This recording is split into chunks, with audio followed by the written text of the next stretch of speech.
ኃጢአተኛ መሆኔን አምናለሁ። በማንም በምንም በኩል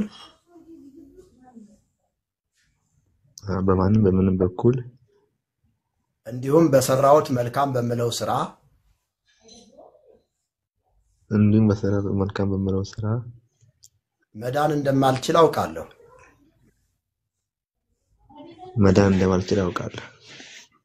ስለዚህ በዚህ ሰዓት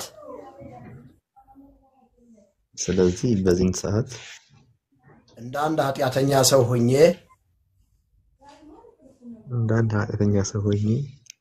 በፊትህ እቀርባለሁ። እስከ ዛሬ ያደረኩትን ኃጢአት ያለማወቄን ወራት ሁሉ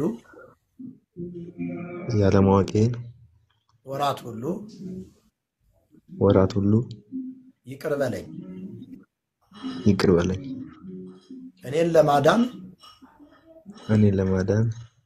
ከሰማይ ሰማያት ወርደህ በመስቀል ላይ እንደሞትክ እንደተቀበርክ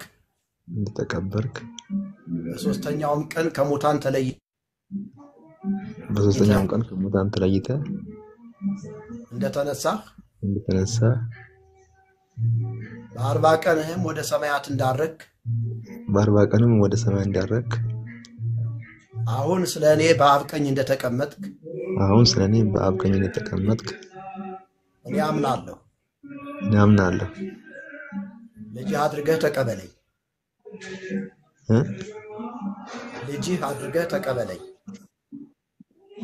አድርገህ ተቀበለኝ። ስሜንም በሕይወት መዝገብ ጻፍልኝ።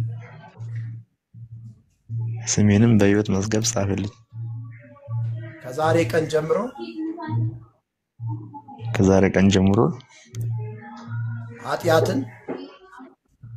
ኃጢአትን ዓለምን ሰይጣንን ክጃለሁ።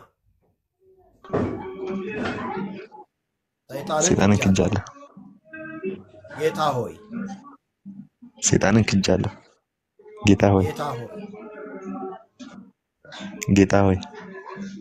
ልጅህ አድርገህ ስለተቀበልከኝ አመሰግናለሁ። በአብ በወልድ በመንፈስ ቅዱስ አንድ አምላክ ስም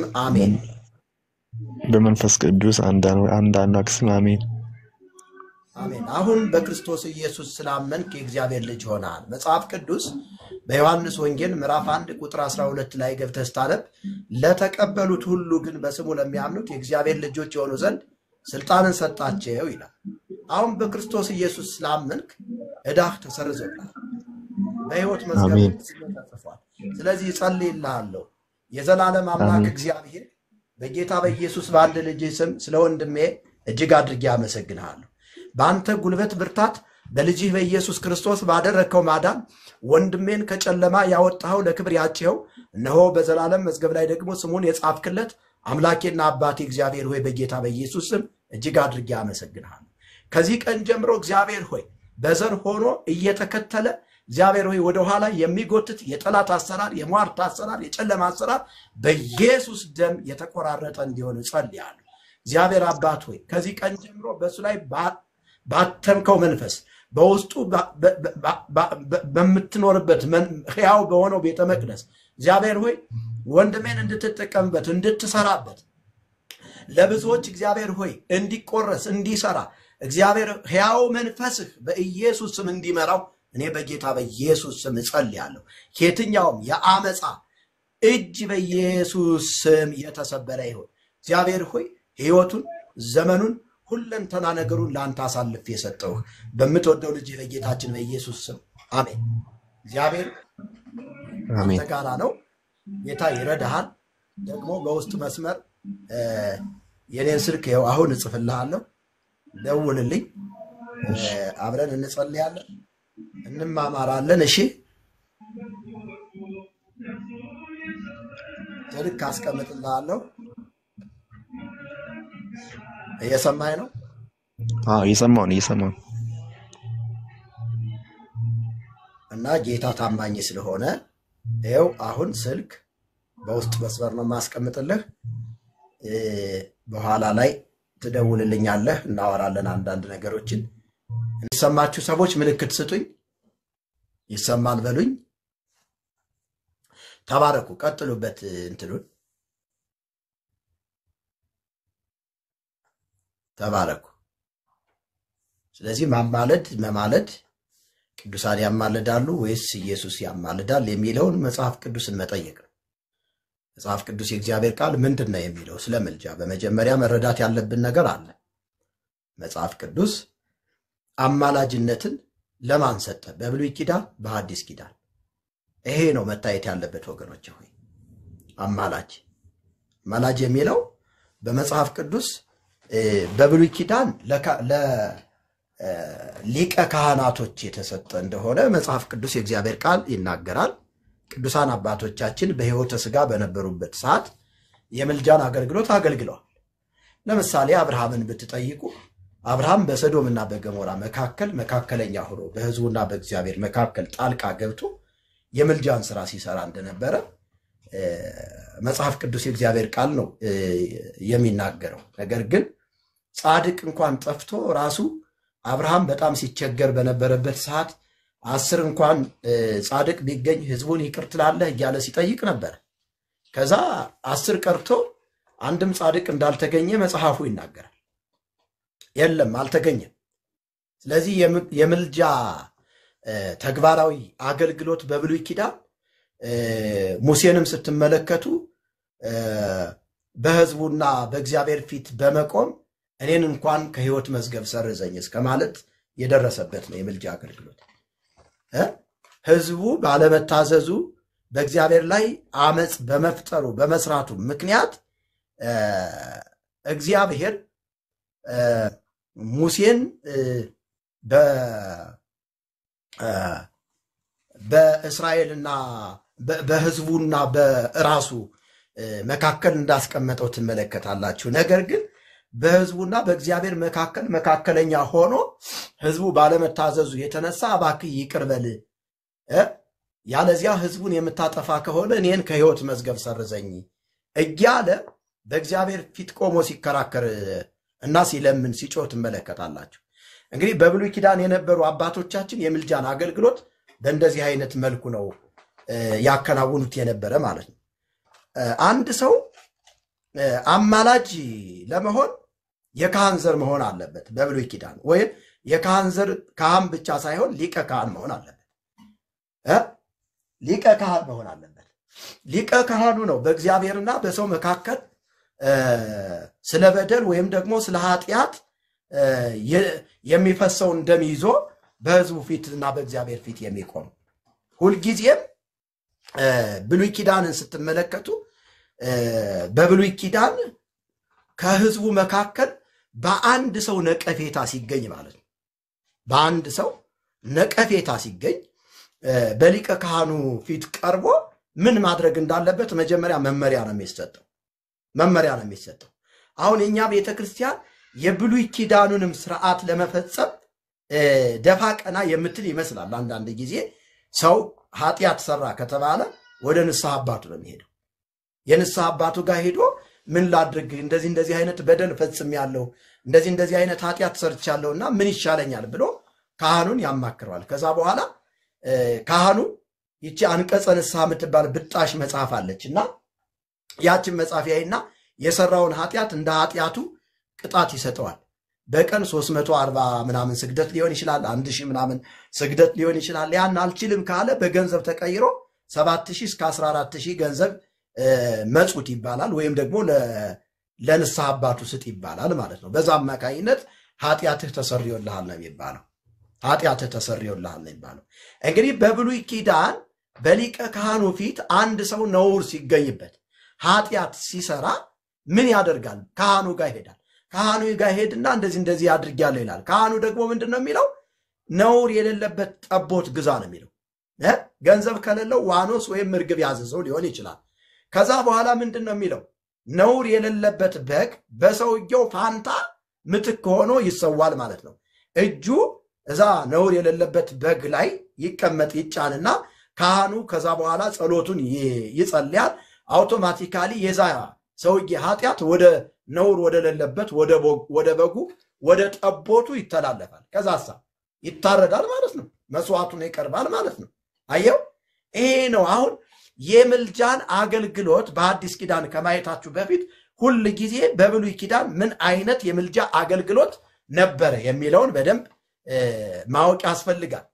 ምክንያቱም ያ የብሉይ ኪዳኑ አገልግሎት ጥላ ከመሆኑ አንፃር ያሁኑን የአዲስ ኪዳኑን መቋጫ የሆነውን የክርስቶስን ሊቀ ካህንነትና አማላጅነት ስለሚነግራችሁ ማለት ነው። እና በእንደዚህ አይነት መልኩ ካህናት የብሉይ ኪዳን ካህናቶች የምልጃን አገልግሎት ያከናውኑ ነበር። እሱም ደግሞ ፍጹምነት ባለመኖሩ ምክንያት እግዚአብሔር ደስ አልተሰኘበት። ፍጹምነት አልተገኘም ስላልኖረው ማለት ነው። ሰዎች ሊጠብቁት ሕጉ በራሱ ጻድቅ ነው። ሕጉ በራሱ እውነተኛ ነው። ነገር ግን ያንን ሕጉን እውነተኛ ሰው ካለመገኘቱ የተነሳ ሊፈጽመው አልቻለም ነው እያልኳቸው ያለ። ለዚህ ነው መጽሐፍ ቅዱስ የእግዚአብሔር ቃል እነርሱም ያለ መሐላ ካህናት ሆነዋልና እርሱ ግን ጌታ አንተን እንደ መልከ ጼዴቅ ሹመት ለዘላለም ካህን ነህ ብሎ ማለ አይጸጸትም ብሎ ካህን ሆኗልና ይላል። ያለ መሐላ ካህን እንዳልሆነ መጠን እንዲሁ ኢየሱስ ለሚሻል ኪዳን ዋስ ሆኗል እያለ ይነግራቸዋል። ለሚሻል ኪዳን ነው ዋስ ሆኖ የመጣው። ይሄ ኪዳን አገልግሎት የተሻለ ኪዳን በእግዚአብሔር በኩል በክርስቶስ የተሰጠ ማለት ነው። አያችሁት? ስለዚህ የክህነት የምልጃ አገልግሎት በአንድ ሰው ፋንታ እኔ አለውልህ ብሎ ተወክሎ እስከ ሞት ድረስ ዋጋ ቢያስከፍልም እንኳን እኔ አለውልህ ብሎ ምን የሚል ነው የሚቆም ማለት ነው። ስለዚህ ኢየሱስ ክርስቶስ የሁሉንም የኃጢአት ዕዳ ለመሰረዝ እኔ አለሁ ብሎ መካከለኛ ሆኖ ነው የቀረበው። ይሄ ነው የሚሻል ኪዳን የሚለው ሞት። ሌሎች ቁጥር 23 ደግሞ ስትመለከቱት እንደዚህ ብሎ ይነግራቸዋል። እነርሱም እንዳይኖሩ ሞት ስለከለከላቸው ካህናት የሆኑት ብዙዎች ናቸው ይላል።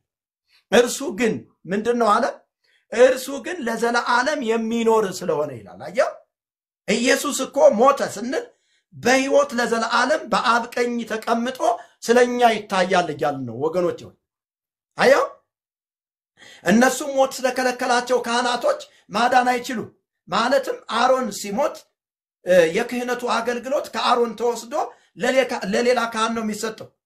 ለዚህ ነው በሞት የተገደበ ይሆን። አየው፣ ስለዚህ ኢየሱስ ክርስቶስ ግን ቁጥር 24ን ስትመለከቱት እንደዚህ ብሎ ለዘላለም የሚኖር ስለሆነ የማይለወጥ ክህነት አለው፣ በሞት አይወሰድም። ለምን? ለዘላለም የሚኖር ነው ይላል። በሞት አይገደብም። ለምን? ለዘላለም የሚኖር ነው። ፍጹም አምላክና ፍጹም ሰው በመሆኑ ሞትን ረግጦ በመነሳት በአብ ቀኝ በመቀመጥ ስለኛ ትናንትና የዛሬ 2000 ዓመት የፈሰሰው ደም ይታይልናል፣ ይጮህልናል፣ ይታይልናል፣ ይማልደናል እያልን ነው እኛ የምንለው። እኛ ደግሞ አይደለንም የእግዚአብሔር ቃል ስለሚለን። ስለዚህ በዚህ ክፍል እንደምትመለከቱት ቅዱሳን ጻድቃን ካህናት ያማልዱልናል፣ ይጸልዩልናል፣ ይለምኑልናል፣ ከሞቱም በኋላ በእግዚአብሔር ፊት ይቆሙልናል ብለን ተስፋ ያደረግናቸው ሁሉ ሞት ከልክሏቸዋል ነው የሚለው። ሞት ከልክሏቸዋል ነው የሚለው። አየው፣ አሁን ወደ ሙታን ብትጮህ ሙታኖች አንተን ሊሰሙ አይችሉ። ሞትን ያሸነፈው ሞትን የረገጠው በአብ ቀኝ የተቀመጠው ግን ከእስትንፋስህ ይልቅ ቅርብ ሆኖ ይሰማል። ሃሌሉያ! ጌታ የተባረከ ይሁን።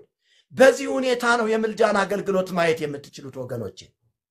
አያችሁ፣ መጽሐፍ ቅዱስ እንዲህ ነው ብሎ የሚያስተምረን። እነ ሙሴ ሌሎችም ካህናቶች በሕይወት በነበሩበት ዘመን ሊያማልዱ ይችሉ ነበር። አሁን ግን ሞት ስለከለከላቸው በማለት በጥብቅ ነው ቃሉ የሚያስተምረን። ሞት ስለከለከላቸው ምን አይሉም? ማዳን አይችሉም፣ ማማለድ አይችሉም እያለ ነው ወዳጄ ሆይ። ማዳን አይችሉም፣ ማማለድ አይችሉም።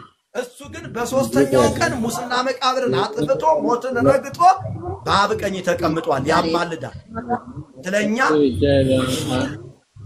ስለኛ ምን ይላል ይታያል ማለት ነው ክርስቶስ ኢየሱስ ለዘላለም የተባረከ እባካችሁ ሚውት አድርጉት ለምን 15 ደቂቃ ቀርቶ ያለ ነው መጣ ስለዚህ ምንድነው ማለት ነው አንተ እንደ መልከጼዴቅ ሹመት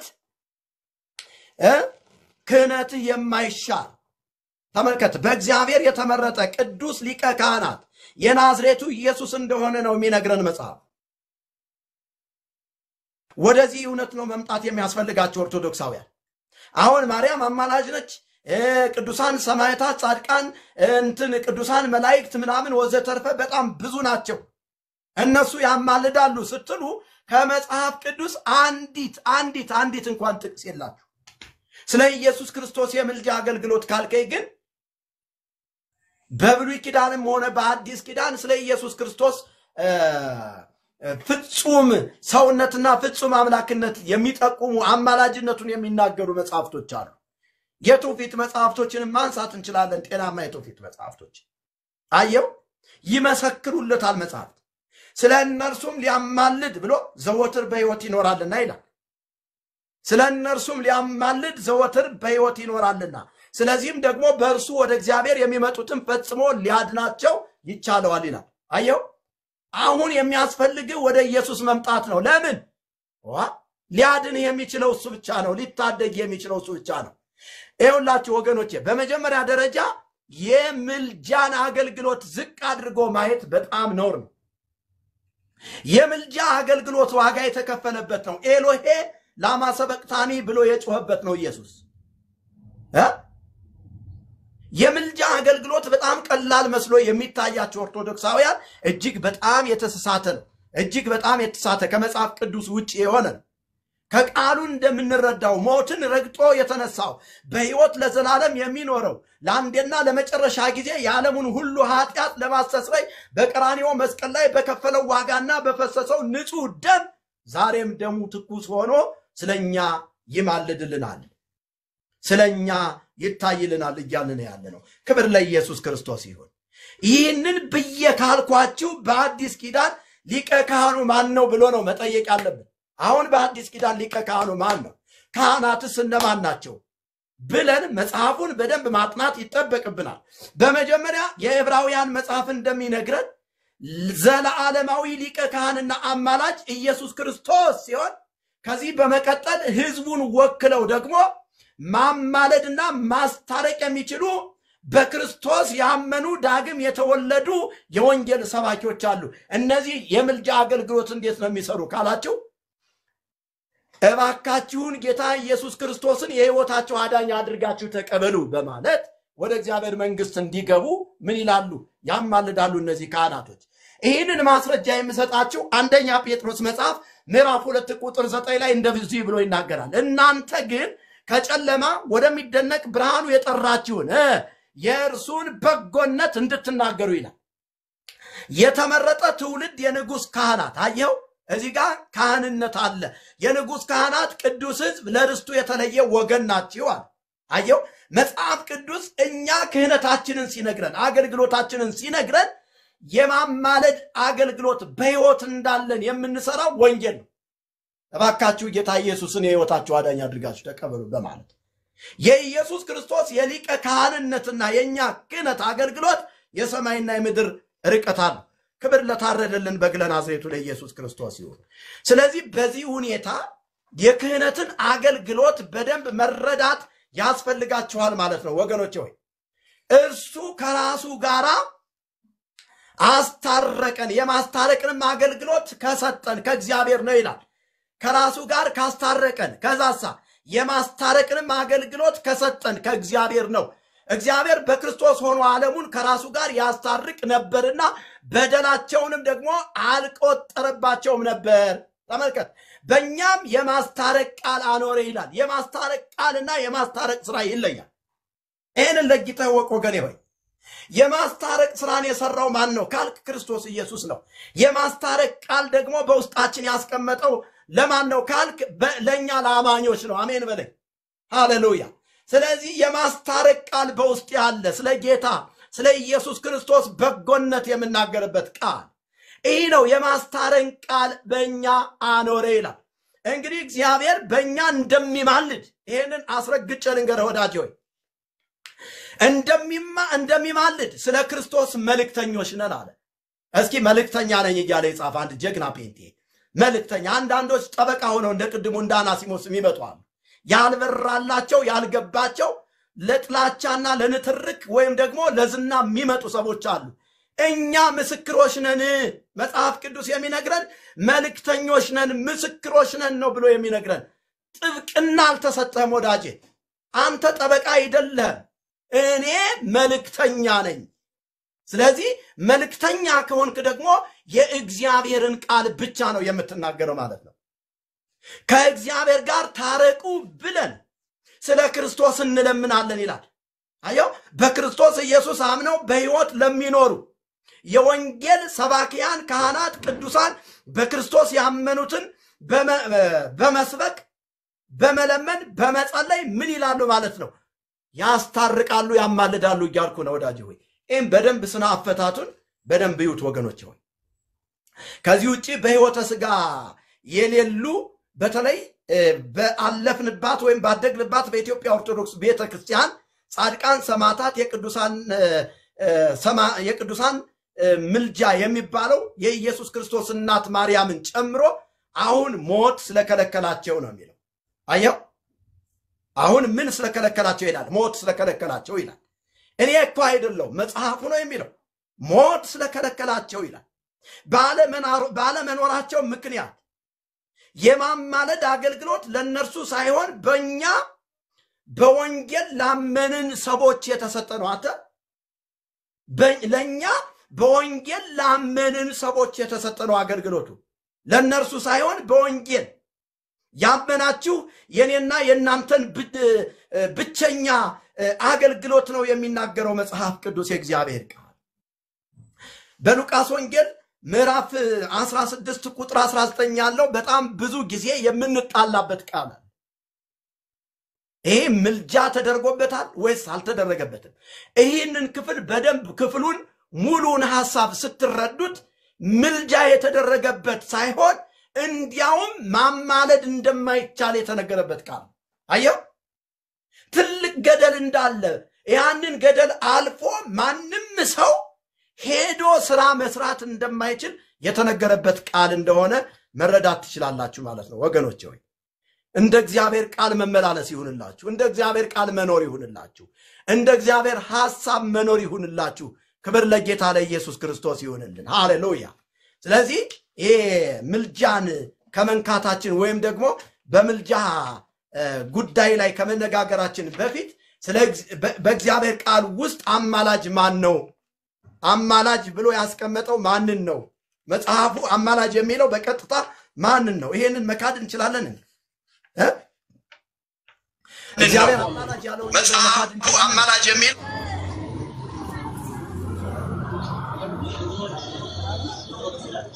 والسلام እግዚአብሔር እንደና እግዚአብሔር ሰላም እሺ ነገ ከመቼ ባዶ የሆነ ሰው እየገባ እንዴት እንደሚረብሽ ተመልከቱት። ባዶ በቃ ወይ በደንብ ተረድቶ ሰውን ማስረዳት ወይም ደግሞ ዕውቀት ከሌለው ለመማር የሚፈልግ ሰው ነው እኛ የምንፈልገው። ኦኬ፣ ለመማር የሚፈልግ ወይም ደግሞ ማስተማር የሚፈልግ ወይም በፍቅር ለመወያየት የሚፈልግ ሰው እንፈልጋለን። እኛ ከማንም ጋር ጥላቻ የለን። በስተት ትምህርቶች ዙሪያ ግን አንደራደርም። ኦኬ፣ ስህተት የሆነውን ነገር እንደ እግዚአብሔር ቃል ስህተት ነው እንላለን። እውነት የሆነውን ነገር ደግሞ እንደ እግዚአብሔር ቃል እውነት ነው እንላለን። እውነቱን እውነት ሐሰቱን ሐሰት በሉ ተብሎ ተጽፏል። ይሄንን ስናደርግ ለምንም ብለን አይደለም፣ ሰዎች ወደ እግዚአብሔር መንግስት ይገቡ ዘንድ ነው። ጌታ ይባርካችሁ። ይሰማል?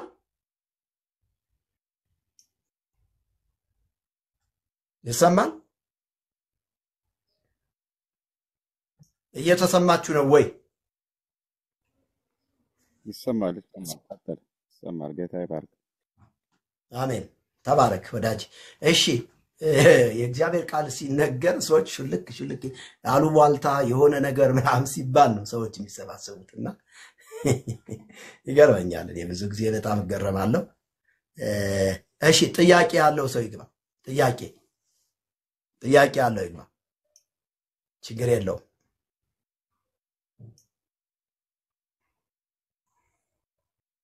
አጭር ጊዜ ነው ያለኝ። ጥያቄ ያለው ሰው ይግባ። እሺ ምንድን ነው የሚለው? አንተ ቻ ነው የሚለው? ሰላም ነው። እግዚአብሔር ይመስገን።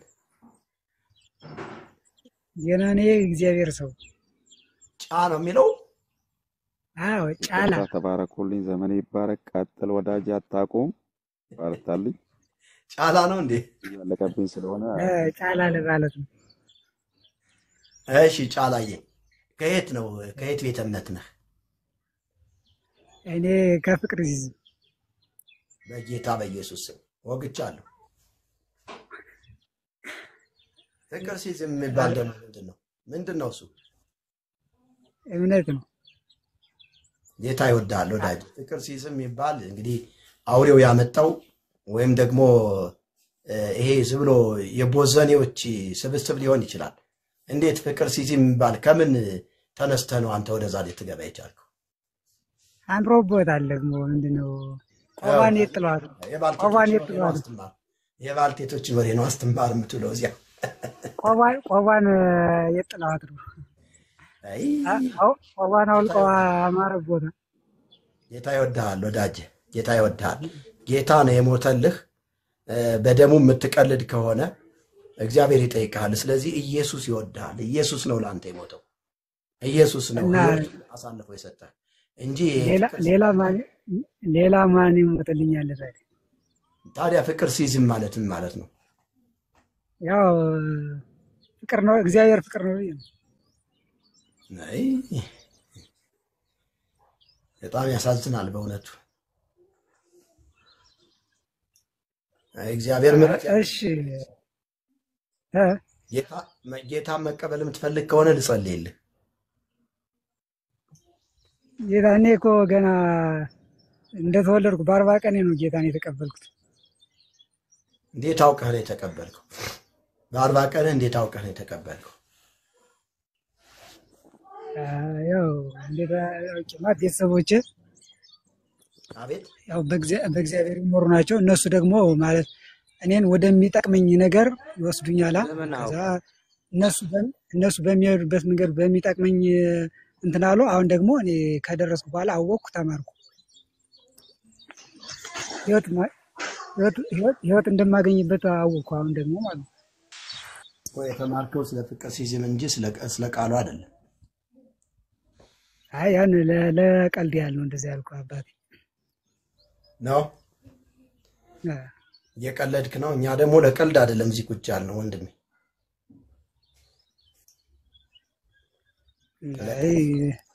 ያው እንትን ነው የእግዚአብሔር ቃል ቀልድ አለ እንዴ? አስተያየት ለመስጠት ነው የገባሁት። አምሮብ ሳይ እንደ ቆንጅና እንደዚህ ቆንጅና ምናምን ቆንጅና አይቼ ነው የገባሁት። ያው ቆንጅናን ለማድነቅ ነው። ወግቼልሃለሁ። እኔ ቁንጅና ምንድነው? የኔ ቁንጅና ምንድነው የታየህ? ወግቼልሃለሁ። ቁንጅናን አይቼ አንተ ሰው ወደ ልቦና ተመለስ። የሰዶም መንፈስ ስለ ቁንጅና ስለ ክርስቶስ ነው እየሰማን ያለነው እኛ። ሰዶማዊ መንፈስ ነው። ሲቀደም እዛ ፍቅር ሲዝም ላይ ሆነ ምን ልትማር ነው አንተ?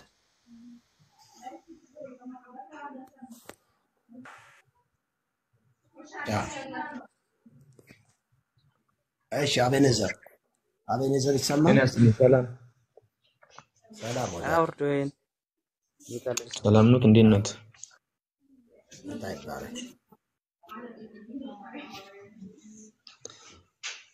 ይሄ ምንድነው ምለው? ያ ፍቅር ሲዝም ምናምን ያለው እየሰማሁት ነበርና ይሄ እኮ የእምነት ቦታ እንትን ነው እንጂ የቀልድ ቦታ አይደለም። ፍቅር ሲዝማ እዛ ኬና ሄዶ እንትን ይበላው እዛ እሱን ይከተል እንጂ እዚህ የቀልድና የዋዛ ፍዛዛ ቦታ አይደለም እኮ። ያምልኮ ልንማማር ልናመልክ ምናምን ይመስለኛል እውነት ነው። እንጂ ልንጫወት ልንቀልድ አይደለም። ያ ቀልድማ አለፈ እኮ ድሮ ቀረ። እውነት ነው። ጌታ ይባርክህ። ይመስላችኋል አንዳንድ ሰዎች በቃ ቲክቶክ ውስጥ ዝም ብሎ ስንፍና የሚወራ በቃ ከስንፍና ውጪ ካሉባልታ ውጪ ሌላ የሌለ መስሎ የሚታያቸው አእምሯቸው የጨለመባቸው ሰዎች አሉ። እኛ እውነት ለመናገር ወንጌልን ለመስበክ ብቻ ነው የምንጠቀምበት። ወንጌልን ለመስበክ ብቻ ነው የምንጠቀምበት። ቲክቶክ እናንተ አንዳንድ ሰነፍ የሆናችሁ ሰዎች ምናልባትም እንግዲህ ላሉባልታ ልትጠቀሙበት ትችላላችሁ። እኛ ወንጌል ነው የምንሰብከው። እኛ ስለ ክርስቶስ ነው የምንነግራችሁ። እኛ ስለሞተላችሁ ሕይወቱን አሳልፎ ስለሰጣችሁ ስለ ኢየሱስ ነው የምናወራላችሁ። ሌላ የምናወራው ነገር የለም። ጠዋትም ማታም ቀንም ኢየሱስ ይወዳችኋል እንላችኋለን። ኢየሱስ ነው ከሞት የሚያድናችሁ። ኢየሱስ ነው ከጨለማ የሚያወጣችሁ። ኢየሱስ ነው ሕይወት የሚሆንላችሁ ለዘላለም እንድትኖሩ ኢየሱስ ነው ጣልቃ ይገባላችሁ እያልናችሁ ነው። ለዚህ ፍቅር ሲዝ ምናምን እያላችሁ የምትንከራተቱ ሰዎች እግዚአብሔር አምላክ ከመንከራተት ሕይወት ያወጣችሁ። ነፃ ውጡ በኢየሱስ። ሌላ ምንም ማለት ነው። እሺ ዩዘር ሰላም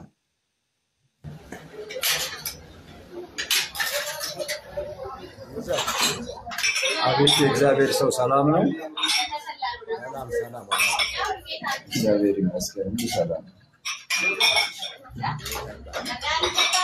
አሜን አሜን።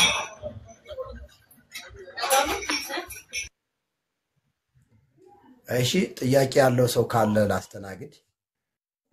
ጥያቄ እስኪ አባቴ እኔ እንኳን ጥያቄ አይደለም እስቲ እንዲጸልዩኝ ፈልጌ ነው።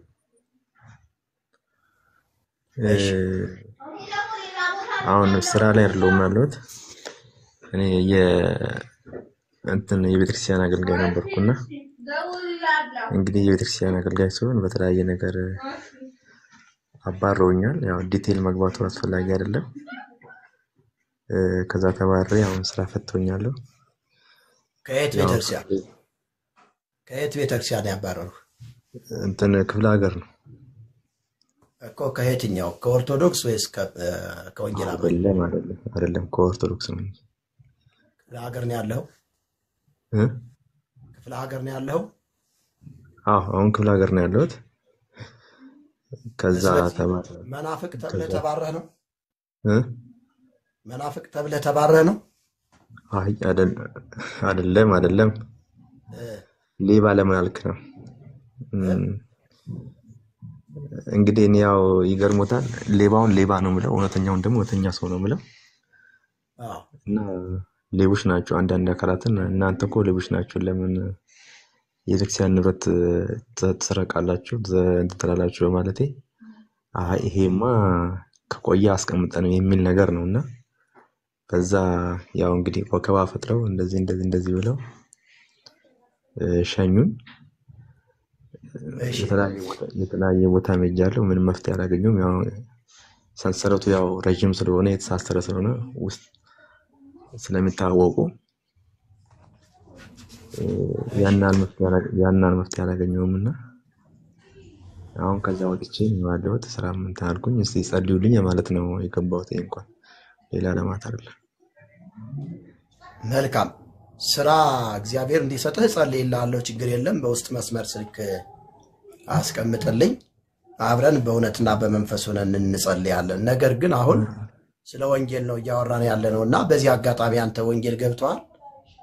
ጌታን ተቀብለሃል? አይ አልተቀበልኩም። በጣም ጥሩ። አሁን ባለህበት ስፍራ ላይ እጅህን ከፍ አድርግና በእውነትና በመንፈስ ሆነ እኔ የምለውን በል። በእግዚአብሔር ፊት በእውነትና በመንፈስ ቅረብና እኔ የምለውን በል። በጌታ ፍቅር ልጠይቅህ። ጌታ ሆይ በል። ጌታ ሆይ ቃልህ እንደሚለው ቃል እንደሚለው ኃጢአተኛ መሆኔን አምናለሁ። ኃጢአተኛ መሆኔን አምናለሁ። በማንም በምንም በኩል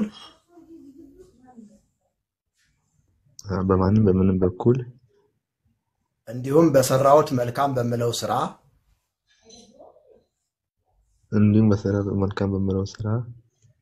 መዳን እንደማልችል አውቃለሁ።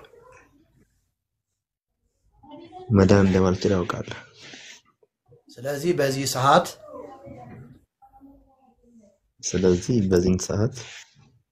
እንደ አንድ ኃጢአተኛ ሰው ሆኜ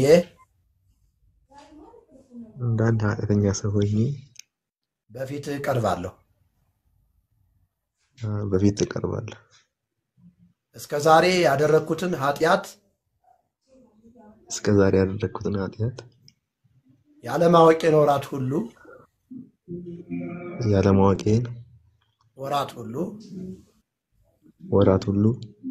ይቅር በለኝ። እኔን ለማዳን ከሰማይ ሰማያት ወርደህ በመስቀል ላይ እንደሞትክ እንደተቀበርክ በሶስተኛውም ቀን ከሙታን ተለይተህ እንደተነሳህ በ40 ቀንህም ወደ ሰማያት እንዳረክ አሁን ስለኔ በአብ ቀኝ እንደተቀመጥክ እኔ አምናለሁ። ልጅህ አድርገህ ተቀበለኝ። ስሜንም በሕይወት መዝገብ ጻፍልኝ።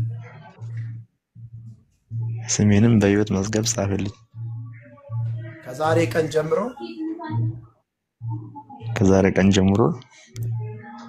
ኃጢአትን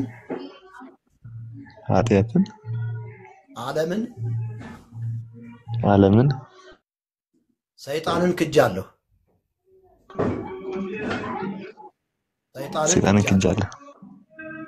ጌታ ሆይ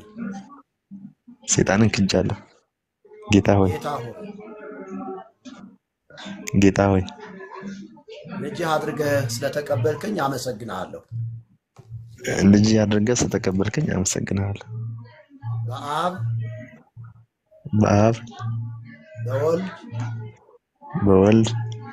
በመንፈስ ቅዱስ አንድ አምላክ ስም አሜን።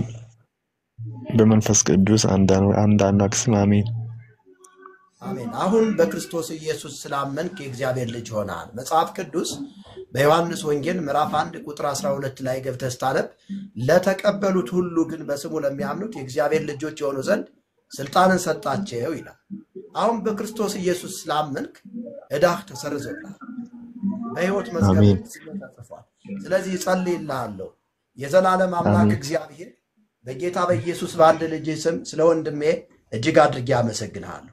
በአንተ ጉልበት ብርታት በልጅህ በኢየሱስ ክርስቶስ ባደረከው ማዳን ወንድሜን ከጨለማ ያወጣኸው ለክብር ያጭኸው እነሆ በዘላለም መዝገብ ላይ ደግሞ ስሙን የጻፍክለት አምላኬና አባቴ እግዚአብሔር ሆይ በጌታ በኢየሱስ ስም እጅግ አድርጌ አመሰግንሃለሁ። ከዚህ ቀን ጀምሮ እግዚአብሔር ሆይ በዘር ሆኖ እየተከተለ እግዚአብሔር ሆይ ወደ ኋላ የሚጎትት የጠላት አሰራር፣ የሟርት አሰራር፣ የጨለማ አሰራር በኢየሱስ ደም የተቆራረጠ እንዲሆን ጸልያለሁ። እግዚአብሔር አባት ሆይ ከዚህ ቀን ጀምሮ በሱ ላይ ባተምከው መንፈስ በውስጡ በምትኖርበት ሕያው በሆነው ቤተ መቅደስ እግዚአብሔር ሆይ ወንድሜን እንድትጠቀምበት እንድትሰራበት ለብዙዎች እግዚአብሔር ሆይ እንዲቆረስ እንዲሰራ እግዚአብሔር ሕያው መንፈስህ በኢየሱስ ስም እንዲመራው እኔ በጌታ በኢየሱስ ስም ጸልያለሁ። የትኛውም የአመፃ እጅ በኢየሱስ ስም የተሰበረ ይሁን። እግዚአብሔር ሆይ ሕይወቱን ዘመኑን ሁለንተና ነገሩን ላንተ አሳልፌ የሰጠሁህ በምትወደው ልጅ በጌታችን በኢየሱስ ስም አሜን። እግዚአብሔር አንተ ጋራ ነው። ጌታ ይረዳሃል። ደግሞ በውስጥ መስመር የኔን ስልክ ይኸው አሁን እጽፍልሃለሁ፣ ደውልልኝ። አብረን እንጸልያለን፣ እንማማራለን። እሺ ስልክ አስቀምጥልሃለሁ። እየሰማኝ ነው? እየሰማሁ ነው። እና ጌታ ታማኝ ስለሆነ ይኸው አሁን ስልክ በውስጥ መስመር ነው የማስቀምጥልህ። በኋላ ላይ ትደውልልኛለህ፣ እናወራለን አንዳንድ ነገሮችን፣ እንዴት እግዚአብሔርን ቃል መማር እንዳለብህ፣ እንዴት መኖር እንዳለብህ እናወራለን። 09 ይኸው ልኬልሃለሁ፣ በሌላ ፔጅ ልኬልሃለሁ ስልኩን፣ እንደዋወላለን። ተባረክ፣ ጸጋ ይብዛልህ፣ ተባረክልኝ። አሜን አሜን አሜን። እሺ እግዚአብሔር ይባርካችሁ፣ እግዚአብሔር ይባርካችሁ ቅዱሳን ወንድሞችና እህቶቼ። እኛ ወንጌል ይሰበክ ነው፣ ሰዎች ከጨለማ ይውጡ ነው እያልን ያለ ነው። ሰዎች ከጨለማ ሊወጡ የሚችሉት ደግሞ በክርስቶስ ኢየሱስ ነው። ክርስቶስ በዮሐንስ ወንጌል ምዕራፍ 8 ቁጥር 12 ላይ አንድ ነገር ተናግሯል። እኔ የዓለም ብርሃን ነኝ አለ፣ የሚከተለኝም የሕይወት ብርሃን ይሆንለታል። ኤፌሶን መጽሐፍ ምዕራፍ 5 ቁጥር 8 አካባቢ ላይ ገብታችሁ ስትመለከቱ ቀድሞ ጨለማ ነበራችሁ ይላል። ቀድሞ ጨለማ በጨለማ ውስጥ አይደለም የሚለው፣ ጨለማ ነበራችሁ ይላል። አሁን ግን በጌታ ምንድን ናችሁ አለ? ብርሃን ናችሁ አለ። ብርሃን የሚገኘው በጌታ ነው። በብርሃን መመላለስ የሚገኘው በጌታ ማመን ሲቻል። ስለዚህ እባካችሁን ወደ ጌታ ኢየሱስ ነው፣ ነፍሳችሁን አድኑ፣ ከሞት ወደ ሕይወት ተመለሱ ነው የምንላችሁ። ስለዚህ አሁንም ጌታ ኢየሱስን የሕይወቱ አዳኝ አድርጎ መቀበል የሚፈልግ ሰው ካለ አንድ ቁጥርን እንዲጽፍልኝ በጌታ ፍቅር ጠይቃለሁ። አንድ ቁጥርን ጻፉልኝና ጌታ ኢየሱስን የሕይወታችሁ አዳኝ አድርጋችሁ ተቀበሉ። አንድ ቁጥር ጻፉና ግቡ። ጌታ ይባርካችሁ። ሌላ በተጨማሪ ትንሽ ሰዎችን ብትሆኑ አንድ መጽሐፍ አለ።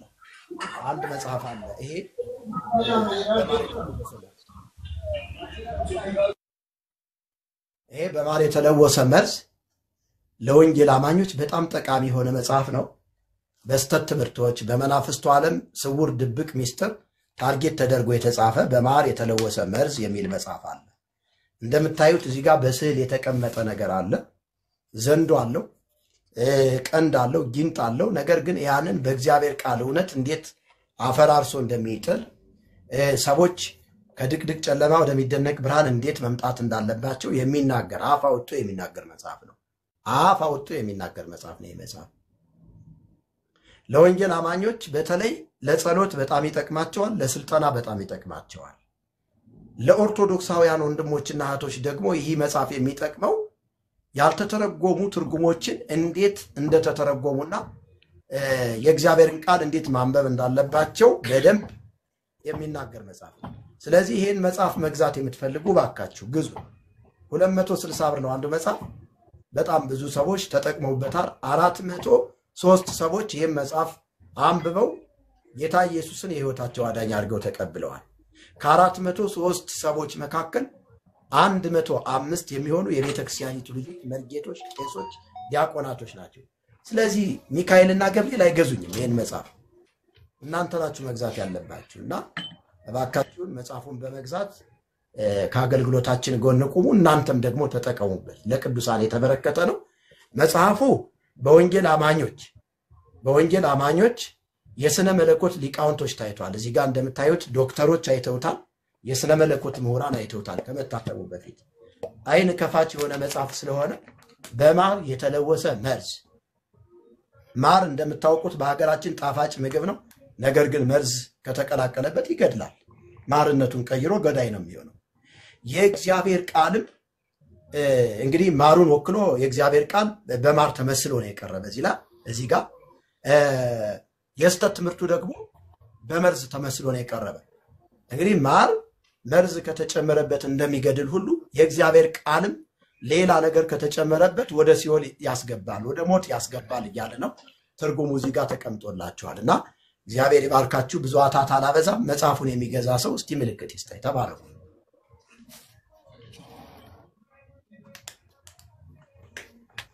የት ነው የምናገኘው መጽሐፉ? ያው እኔ አዲስ አበባ ነው ያለሁት፣ እኔ ጋር አለ። እንደገናም ደግሞ ያለበትን ስፍራም አቅጣጫ እንጠቁማችኋለን። አዲስ አበባ ከሆናችሁ እስካላችሁበትም ድረስ ማድረስ እንችላለን።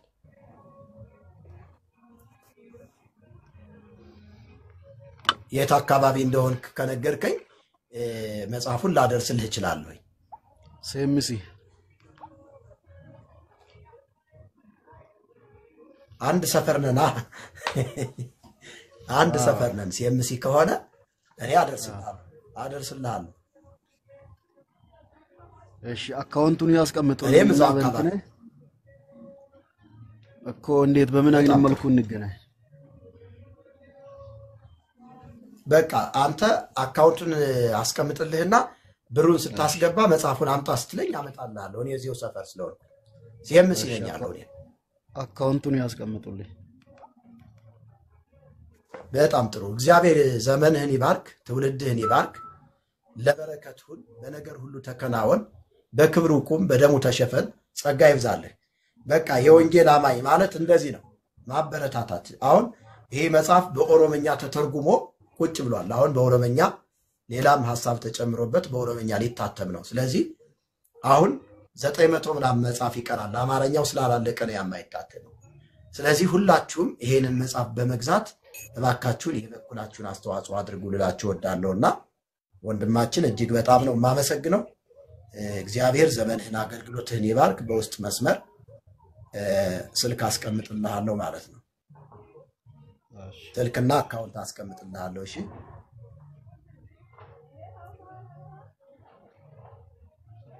ጌታ ይባረክ። ሌሎቻችሁ እስቲ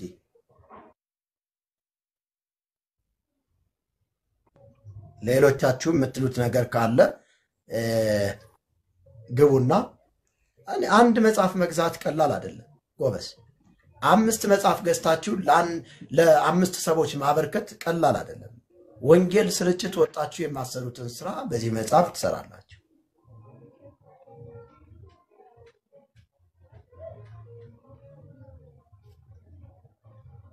ያው ልኬያለሁኝ። ጌታ ይባረክ። እሺ የት ነው የሚገኝ ያለ አንድ አሸናፊ የሚባል ሰው አለ። ዱከም ነው ያለው አንተ? እሺ እስኪ ግቡ። መጽሐፉን የምትፈልጉ ሰዎች ግቡ። ዱከምም ቢሆን እናደርስላችኋለን። የትኛውን ቦታ ማድረስ እንችላለን። መጽሐፉን ሰዎችን እንትን እንላለን። ጌታ ይባርካችሁ። አሼ እዚህ ውስጥ ነው ለካ ያለው። ይሰማል?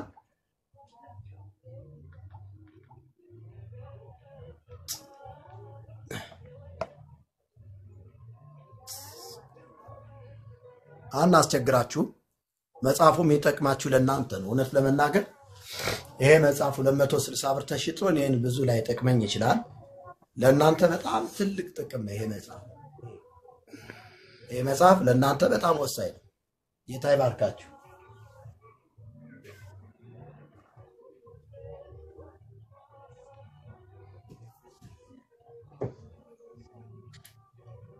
እሺ ተከናወኑ። እግዚአብሔር ትውልዳችሁን ይባርክ። በጣም ወዳችኋለሁኝ። ወንጌልን በትጋት ስለምትሰሩ ደግሞም ቅዱሳንን ስለምታገለግሉ አሁንም እያገለገላችሁ ስላለ እግዚአብሔር ይሄንን ያደረጋችሁትን መልካም ነገር የረሳ ዘንድ አመፀኛ አይደለምና፣ ስለዚህ ስለናንተ አምላኬን እግዚአብሔርን በኢየሱስ ክርስቶስ ስም አመሰግናለሁ። እግዚአብሔር ይባርካችሁ። እግዚአብሔር ይባርካችሁ። እሺ ሌላ ማውራት የሚፈልግ ሰው ካለ አውሩ እና ጸልየን እንጨርስ ፕሮግራማችንን። እኔም ሌላ ፕሮግራም ስላለኝ ተባረኩ። መናገር የምትፈልጉ ሰዎች እድሉን ስጣቸው። እሺ ይሰማል። ቀጥል ወዳጅ። እሺ እኔ ያው መጨረሻ ማለት የሚፈልገው ሰዎቹ አሁን ያለንበትም ጊዜ የመጨረሻ ዘመን ከመሆኑ አንፃር ወደ ጌታ መመለስ አለባቸው። ጌታ መቀበል አለባቸው። ምንም ይሉንታ የሚባል ነገር መቅረት አለበት። ይሉንታ ሰው ይለኛል ምን ይለኛል በሚለው ነው ብዙ ሰው እየተጎዳ ያለው። ብዙ ተጽዕኖዎች አሉ። እኛም እሱን ሁሉ ሰብረን ነው ወደዚህ የመጣ ነው። እኔ ቤተክርስቲያን ውስጥ ለረጅም ዓመት አገልጋይ ነበርኩኝ። ብዙ ተጽዕኖዎች ነበሩ፣ ግን ያ ሁሉ ይቀራል። ጌታ ኢየሱስ ክርስቶስ የነፍሳቸው አዳኝ አድርጎ መቀበል አለባቸው እና እኛ አሁን በርቶልን የወጣ ነው እንጂ እዛ ውስጥ ምንም ተቸግረን አይደለም። በርቶልን ነው። የእውነቴን ነው የምልህ። እኔ አሁን ብዙ ሰንበት ትምህርት ቤት ውስጥ ከልጅነቴ ሳገለግል ነበርኩ። መስሙር ክበብ ነበርኩ፣ ብዙ ነበርኩ፣ ግን ማንም ምንም ሳያረገኝ ነው። ትዝ ይለኛል ወረዳ ቤተ ክህነቱ አንድ ቀን ጠርቶኝ እኔ ነኝ መሰናክል የሆንኩብህ ምናምን ብሎኝ ነበረ።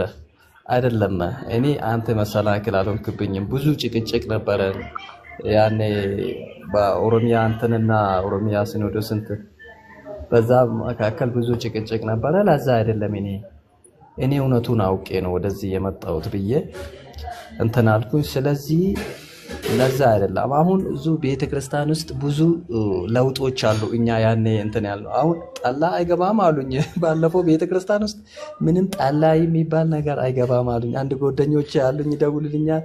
እኔም እዛ እንትን በጣም እንነጋገራለን።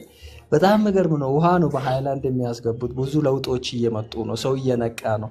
እንደዚህ ኦንላይን ደግሞ ሰው ሲማር አሁን ቀላል አይደለም። ሰው እንደዚህ ንስሐ ገብቶ በአንድ ቀን ይሄን አይል ሰው እንትን የሚል ከሆነ የእውነቴን ነው የምልህ። እግዚአብሔር ይባርክ፣ እንደው እግዚአብሔር አብዝቶ ይባርክህና ትልቅ ለውጥ ነው። እኔ በጣም ደስ ብሎኛል፣ በጣም ደስ ብሎኛል። ደግሞ መጽሐፉንም ስለምፈልግ እንዴት እንደማገኝ አመቻችተህልኝ እንፈልጋለን። በተቻለው መጠን ወንጌሉን ለማስፋፋት እንሞክራለን የሚል ሀሳብ ነው ያለኝ። አመሰግናለሁ። ተባረክ። ጸጋይ የት አካባቢ ነው የምትኖረው? ምዕራብ አርሲ አሳሳ።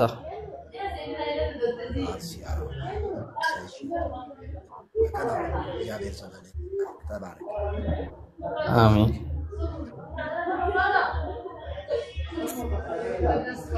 እሺ ተድሉ ነው የሚለው። ሰላም ናችሁ? ሰላም ነው። ይሰማል? ይሰማኛል። ከየት ነው ወዳጄ? ከየት ቤተ እምነት ነው? ኦርቶዶክስ ነኝ። እሺ። አይ ማወቅ ፈልጌ ነው። ያው እንዳንዴ እርስዎት ቄስ ነበሩ ምናምን የሚባል ነበር። ከዛኛው የሄዱበትስ እንዴት ነው? መጀመሪያ ቤተ ክህነት ውስጥ ገብተው ነበር የሚባል ወሬ አንዳንድ በዚህ በቲክቶክ ላይ ሰዎች ሲያቀርቡ ያለው እና እውነታቸው ነው አይደሉም ብዬ ነው።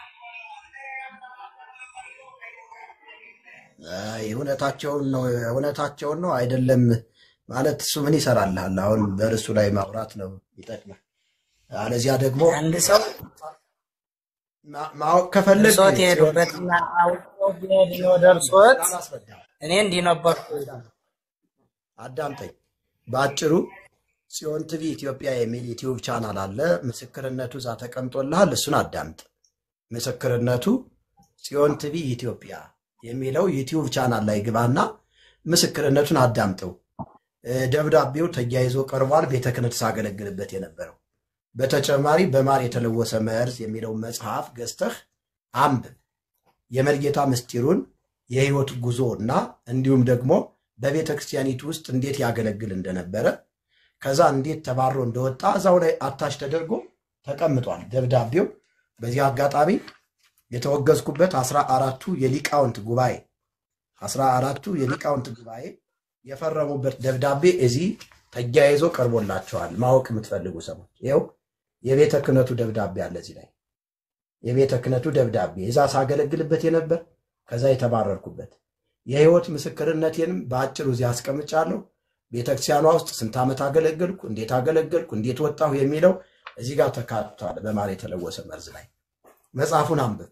መጽሐፉን ማንበብ ባትችል ደግሞ ጽዮን ቲቪ ኢትዮጵያ ብለህ ዩቲዩብ ቻናሉን ሰርች አድርገህ ሰብስክራይብ አድርገህ እዛ ላይ የህይወት ምስክርነቴን ማዳመጥ ትችላለህ። አሁን ግን ርዕስ ስላለን አማላጅ ማን ነው ይላል እንደ እግዚአብሔር ቃል። በዚህ ሐሳብ ላይ መወያየት የምትፈልግ ከሆነ እድሉን እሰጥሃለሁ። ተባረክ። አማላጅማ ያው እንግዲህ ጌታ ኢየሱስ ክርስቶስም አማላጅነቱ እሱ ነው። ግን እሱም ደግሞ ሰዎች ያማልዳሉ፣ ሰዎችም ያማልዳሉ። ለምን አንድ ሰው እንዴት በእንዴት እስቲ አስረዳን። ሰዎች የሚያማልዱት እሺ ሰዎች ያማልዳሉ። እንግዲህ እኔ ከርሶ ታውቄም አይደለም ተማሪ ነኝ። ሰዎች እንዴት ያማልዳሉ ሲባል እኔና ወንድሜ አሁን እሱ ላይ ሲናገሩት የነበሩት አይ ጠላኮ ቤተክርስቲያን አይገባም ምናምን ያሉት እርሳቸውና እኔ ብንጨቃጨቅ ከመሃል ገብተው እርሶት ያስረዱናል፣ ያማልዱናል ማለት ነው። አላደል እውነቱን ለመነጋገር ግን አንዳንዴ ሰው ከነበረበት ደረጃ ሲሄድ አዎ ችግር የለም፣ ሰው የፈለገውን መምረጥ ይችላል። ግን ያንዱን እምነት ወደ አንዱ የዛን እምነት ወደዛኛው ማድረጉ ግን ሰውም ወደሱኛው ተከትሎ ሊመጣ አይችልም፣ የእናንተም ወደዚህ ተከትሎ መምጣት አይችልም። የሰው ሰቆቃው ህይወቱ አማላጅነቱ ሰው ያማልዳል አያማልድም፣ ሰው አማላጅ ነው። ለምን ሰው ገደል በሚሄድ ሰዓት ሰው ያስፈልገዋል፣ ያን ሰውዬ አማላጅ ይባላል። ለምን አንሸራቶ ሲጥለኝ የተቀጠቁት ጭቃ ሲጥለኝ ሰው ያነሳኛል አያነሳኝም? ማርያም ታማልዳለች? አዎ እርሷትም ያማልዱኛል። እንኳን ማርያም ሞታለች እኮ ማርያም እኮ ሞታለች። የት መጣ ነው አሁን አንተ ገደል ብትገባ ልታወጣ የምትችለው? እንዴት አድርጋ ከሞት መጣ ከመቃብር ወጣ ታወጣለች? አሁን የተማርኩትን ትምህርት በቃ እኔ ሆድ ያውጥቼ ጥለዋለሁ ቢሉ አሁን የሰረጸው ትምህርት ይነቀልልዎታል አይነቀልልዎትም? ወዶ ነው የሚነቀለው እንዴ? የማይረባ ከሆነ የማይጠቅም ከሆነ እንደ እግዚአብሔር ቃል ካልሆነ እየነቀልኩ ነው መዝዥ የማወጣው። መቼም አንድ እንግሊዘኛ ከራሴ ካለ አማርኛ ብቻ ነው ማወራ ብዬ ቋንቋውን እችላለሁ፣ መሰረዝ እችላለሁ። ወዳጅ አሁን ማርያም ታማልዳለች ብላል። ማርያም እንዴት ነው የምታማልደው? መጽሐፍ ቅዱሳዊ ማስረጃ አስጠን እስቲ። እሱማ እኮ ሄዳችሁበት እኮ ነው፣ ሌላ ነገር እኮ አይደለም። መጽሐፍ ቅዱስኛ መረጃ ሳይሆን ድንገት የሰዎች ሎጂክ ነው። ማርያም ታማልዳለች የሚለው የሰዎች ፍልስፍና ነው። ማርያም አታማልድ። መጽሐፍ ቅዱስ ማርያምን አማላጅ አላላት። መጽሐፍ ቅዱስ ማርያምን የሚላት ነገር አለ። ብጽዕት ይላታል፣ ቅድስት ይላታል፣ ንጽሕት ይላታል፣ ከሴቶች መካከል የተባረከች ነች ይላታል። ትውልድ ሁሉ ብጽዕት ይሉኛል ብላ እሷን ማረጋገጫ ሰጥታለች። ከዚህ ውጪ አትልፋ አትድከም። ማርያም አማላጅ አይደለች፣ አትድከም። ይሄን ምትልከው ችግር የለም እረዳዎታለሁ። ለምሳሌ ማስረጃ ሳይሆን አሁን ለምሳሌ ከመጽሐፍ ቅዱስና ከገድላት ማን ይበልጣሉ?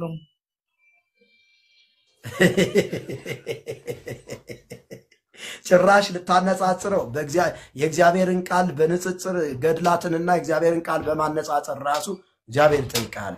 እንዴት ገድልና የእግዚአብሔር ቃል እንዲታነጻጽራለህ? ነውር አይደለም? ትውልድ ሁሉ ብጽዕት ይሉኛል ያለሽበት ለምንድን ነው? እርሷት ሲተረጉሙት ምን አሉ? ችግር የለም እሱ ሊድሏት እንዲያ ይሉኛል ያለሽ በምን ምክንያት ነው? በምን ምክንያት ይመስልሃል? ብጽዕት ይሉኛል አለች ማርያም። እኔም ብፁዕ ነኝ። ያመነ ሰው ሁሉ ብፁዕ ነው። ያመነ ሰው ሁሉ ብፁዕ ነው።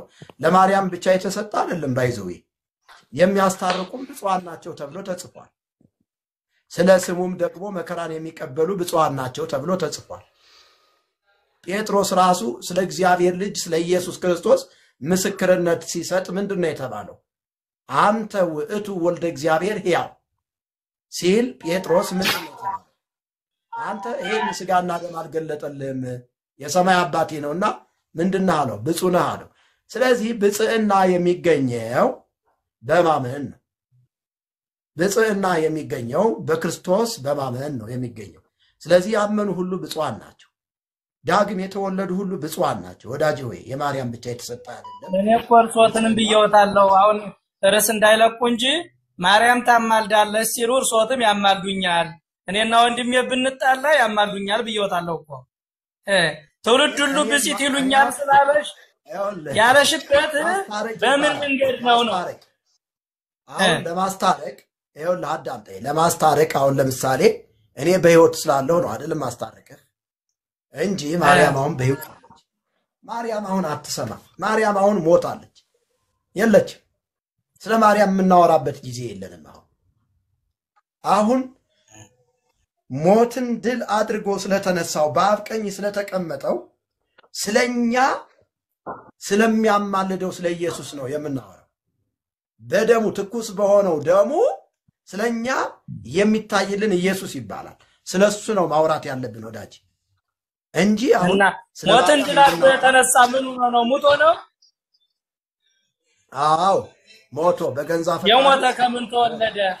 አማን ተወልዶ በገንዛ ፈቃዱ ከማርያም ተወለደ፣ ሞተ፣ ተቀበረ፣ እኛን ለማጽደቅ በሶስተኛው ቀን ከሙታን ተለይቶ ተነሳ። አሁንም በአብ ቀኝ ስለኛ ይታይልናል፣ ይማልድልናል ነው ያን ያለ ነው መጽሐፍ ቅዱስ የሚያስተምረው። ከማርያም ከተወለደ ታዲያ ማርያምን እሱ እኛ ጌታ ኢየሱስ ነው ብለን ካመንና አማላጅ ነው ካልነ ከማርያም ከተወለደ ለምን እኛ ስለተወለደባት እሱ ለምን እኛና አታማልድማልናት?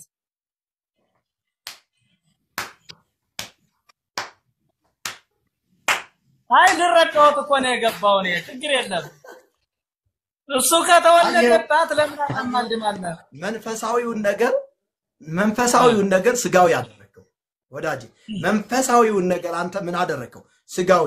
እግዚአብሔር ራሱ በዝምድና እንደሚሰራ ኢየሱስ በአድሎ እንደሚሰራ ኢየሱስ እኮ ለዓለሙ ሁሉ ኃጢአት ነው ከማርያም የተወለደና የሞተ የተቀበረ የተነሳ ለዓለሙ ሁሉ ኃጢአት ነው። ነዋ በግሁ ለእግዚአብሔር ዘያሐትት ኃጢአተ ዓለም ወልዱ ለብሩክ ከሳቴ ብርሃን፣ እነሆ የዓለሙን ሁሉ ኃጢአት የሚያስወግድ ነው የሚለው እንጂ የማርያም ፈቃድ ለመፈጸም ገና ከማርያም ስለተወለደ ማርያምን እማዬ እያለ የልጅነት ስራ ስጋዊ ስራ እንዲሰራ እግዚአብሔር አላከው። በእርሱ የሚያምን ሁሉ የዘላለም ሕይወት እንዲኖረው እንጂ እንዳይጠፋ እግዚአብሔር አንድያ ልጁን እስኪሰጥ ድረስ ዓለሙን እንዲሁ ወዷል ነው የሚለው። ዓለሙን እንዲሁ ወዷል አለ እንጂ ማርያምን ብቻ ወዷል አይደል። ጥንቃቄ አለ። ዓለም በልጁ እንዲድን እንጂ በዓለም እንዲፈርድ እግዚአብሔር ወደ ዓለም አላከውም ይላል። ወዳጅ ሆይ እግዚአብሔር ነው ወደ ዓለም የላከው። ኢየሱስ ያለና የነበረ የሚኖር ሲሆን እግዚአብሔር ሰውን ከመውደዱና ከትልቅ ፍቅሩ የተነሳ በበደላችን በኃጢአታችን በሞት መንደር ስለነበርን በኃጢአት በእርግማን ውስጥ ስለነበርን እግዚአብሔር ከዛ ከሞት ሊታደገን ልጁን ኢየሱስ ክርስቶስን ልኮልናል። ለዚህ ነው መጽሐፍ ቅዱስ በበደላችሁ በኃጢአታችሁ ሙታን ነበራችሁ ነው የሚለው። ነገር ግን እግዚአብሔር እኛን ከመውደዱ ከትልቅ ፍቅሩ የተነሳ በበደላችን በኃጢአታችን ሙታን በነበርንበት ጊዜ ከክርስቶስ ኢየሱስ ጋር ሕይወትን ሰጠን ብሎ ኤፌሶን መጽሐፍ ምዕራፍ 2 ቁጥር 1 ጀምሮ ይናገራል። ቁጥር 8 ላይ ገብተህ ስታነባው ጸጋው በእምነት አድኗችኋል፣ ይህም የእግዚአብሔር ስጦታ ነው። የትኛው? ክርስቶስ። ይህም የእግዚአብሔር ስጦታ ነው እንጂ ከእናንተ አይደለም፣ ማንም እንዳይመካ ከስራ አይደለም ብሎ ሐዋርያው ቅዱስ ጳውሎስ በኤፌሶን መልእክቱ ላይ ተናገረ። ስለዚህ ወዳጄ እግዚአብሔር እንደኛ ወይም ደግሞ እንደ ስጋውያን ሰዎች በስጋ ሐሳብ የሚኖር አይደለም፣ በሰው ሐሳብ የሚኖር አይደለም። እግዚአብሔር ራሱ በሐሳቡ በፈቃዱ ነው የሚሰራ። በእንተ ፍቅረ ሰም መጻእከ ውስተ ዓለም ወኩሉ ፍጥረት ተፈሳ በምጽአትከ እስመ አዳንኮ ለአዳም እምስሕተት ወረሰይካ ለሔዋን አጋዕዝተ እምጻዕረ ሞት ወወሀብከነ መንፈሰ ልደት ባረክናከ ምስለ መላእክቲከ ሃሌሉያ የሚያስብል ነው። ስለ ሰው ልጆች ፍቅር ወደ ዓለም መጣ፣ በመምጣትም ፍጥረት ሁሉ ደስ ተሰኘ። ፍጥረት ደስ የተሰኘበት የናዝሬቱ ኢየሱስ ብቻ ነው። ፍጥረት ነፃ የወጣበት ፍጥረት ከሞት መንደር ያመለጠበት ኢየሱስ ይባላል። እኔ አሁን አንተ ይህንን ጌታ ኢየሱስ ክርስቶስ የሕይወት አዳኝ አድርገህ እንድትቀበለው ጋብዛለሁ። የሕይወት አዳኝ አይ ባረክናከ ምስለ መላእክቲከ ሳሊለነ ቅድስት አለው የለውም? እዚህ ላይ የለውም። ሳሊለነ ቅድስት አፍራሽ ነች። አየው ተሐድሶ ይሄን ነው ማለት የሶስት ልጆች ግን ለልጆቻቸው ይዛመዳሉ አይዛመዱም? የወለዷቸው አየው ሳሊለነ ቅድስት የወለዷቸው ልጆች ይዛመዳሉ። ስተት ነው አይደል? ያቆን ነገር ነው መሰለህና በጣም ጥሩ። ይቺን ማወቅህ ጥሩ ደስ ይለኛል። ነይ እሺ ዲያቆን እሺ አመሰግናለሁ። ስለዚህ ይኸውልህ ወንድሜ ዲያቆን አሁን የእግዚአብሔር ቃል ምን ይላል ብለህ ቆፍር፣ አንብብ። በቃ መጽሐፍ ቅዱስን አጥና። አንተ ጀግና ሰባኪ ትሆናለህ፣ ጀግና ወንጌላዊ ትሆናለህ። እግዚአብሔር ደስ የሚሰኝበትን ስራ ትሰራለህ ወንድሜ። መጽሐፍ ቅዱስ የእግዚአብሔር ቃል ሲነግረን ኢየሱስ በመዋዕለ ሥጋዌው ሲያስተምር የመጨረሻውን አብይ ተልእኮ ሰጥቶን ሲሄድ ምን ያለ? ወደ ዓለም ሁሉ ሂዱ ነው ያለ። ከዛስ ወንጌልን ለፍጥረት ስበኩ። አንተ የተጠራኸው ወንጌልን ለፍጥረት እንድትሰብክ ነው እንጂ ማርያምን እንድትሰብክ አይደለም። ሐዋርያት ማርያምን አልሰበኩ። የትኛውም ጻድቅ የምትለው ማርያምን አልሰበክም። እነ ጴጥሮስን ጠይቃቸው፣ እንደ ቤተ ክርስቲያን ታሪክ ተዘቅዝቀው የተሰቀሉት ወንጌል ሲሰብኩ ነው፣ ኢየሱስን ሲሰብኩ ነው። እነ ጳውሎስን ጠይቅ፣ መጽሐፍ ቅዱስን አንብብ። ጳውሎስ በቅርጫት ተደርጎ የተወረወረው ኢየሱስን ሲሰብክ ነው። ዲያቆንዬ ኢየሱስን ሲሰብክ እስጢፋኖስ በድንጋይ መምህር ኢየሱስ መምህር አንድና ለሰው ልጆች መምህር አንድ የእርሶ ያዕቆብ በሰይፍ ስለት የተቀላው ኢየሱስን ሲሰብክ ነው። ለዚህ ነው መጽሐፍ ቅዱስ የእግዚአብሔር ቃል ስለ አንተ ቀኑን ሁሉ እንገደላለን እንደሚታረዱ በጎችም ተቆጠር ነው። ይሄንን እውነት እስከ ሞት ድረስ ይዘህ በመታገስ ሩጫውን ብትሮጥ የክብር አክሊል ይጠብቃል ወዳጄ ሆይ። መጽሐፍ ቅዱስ የሚለውን ብቻ ነው እኔ የምነግርህ። ከመጽሐፍ ቅዱስ ውጪ ያሉት ነገሮች ጤናማ ከሆኑ በቃሉ ይመዘናሉ፣ በቃሉ መስታወት ይታያሉ። እንደ እግዚአብሔር ቃል ካልሆኑ ደግሞ አራግፎ መጣል ነው። ኢንሻአላህ እግዚአብሔር ይባርክ። ዲያቆን መርጌታ ምስጢሩ መዝገቡ እባላለሁ።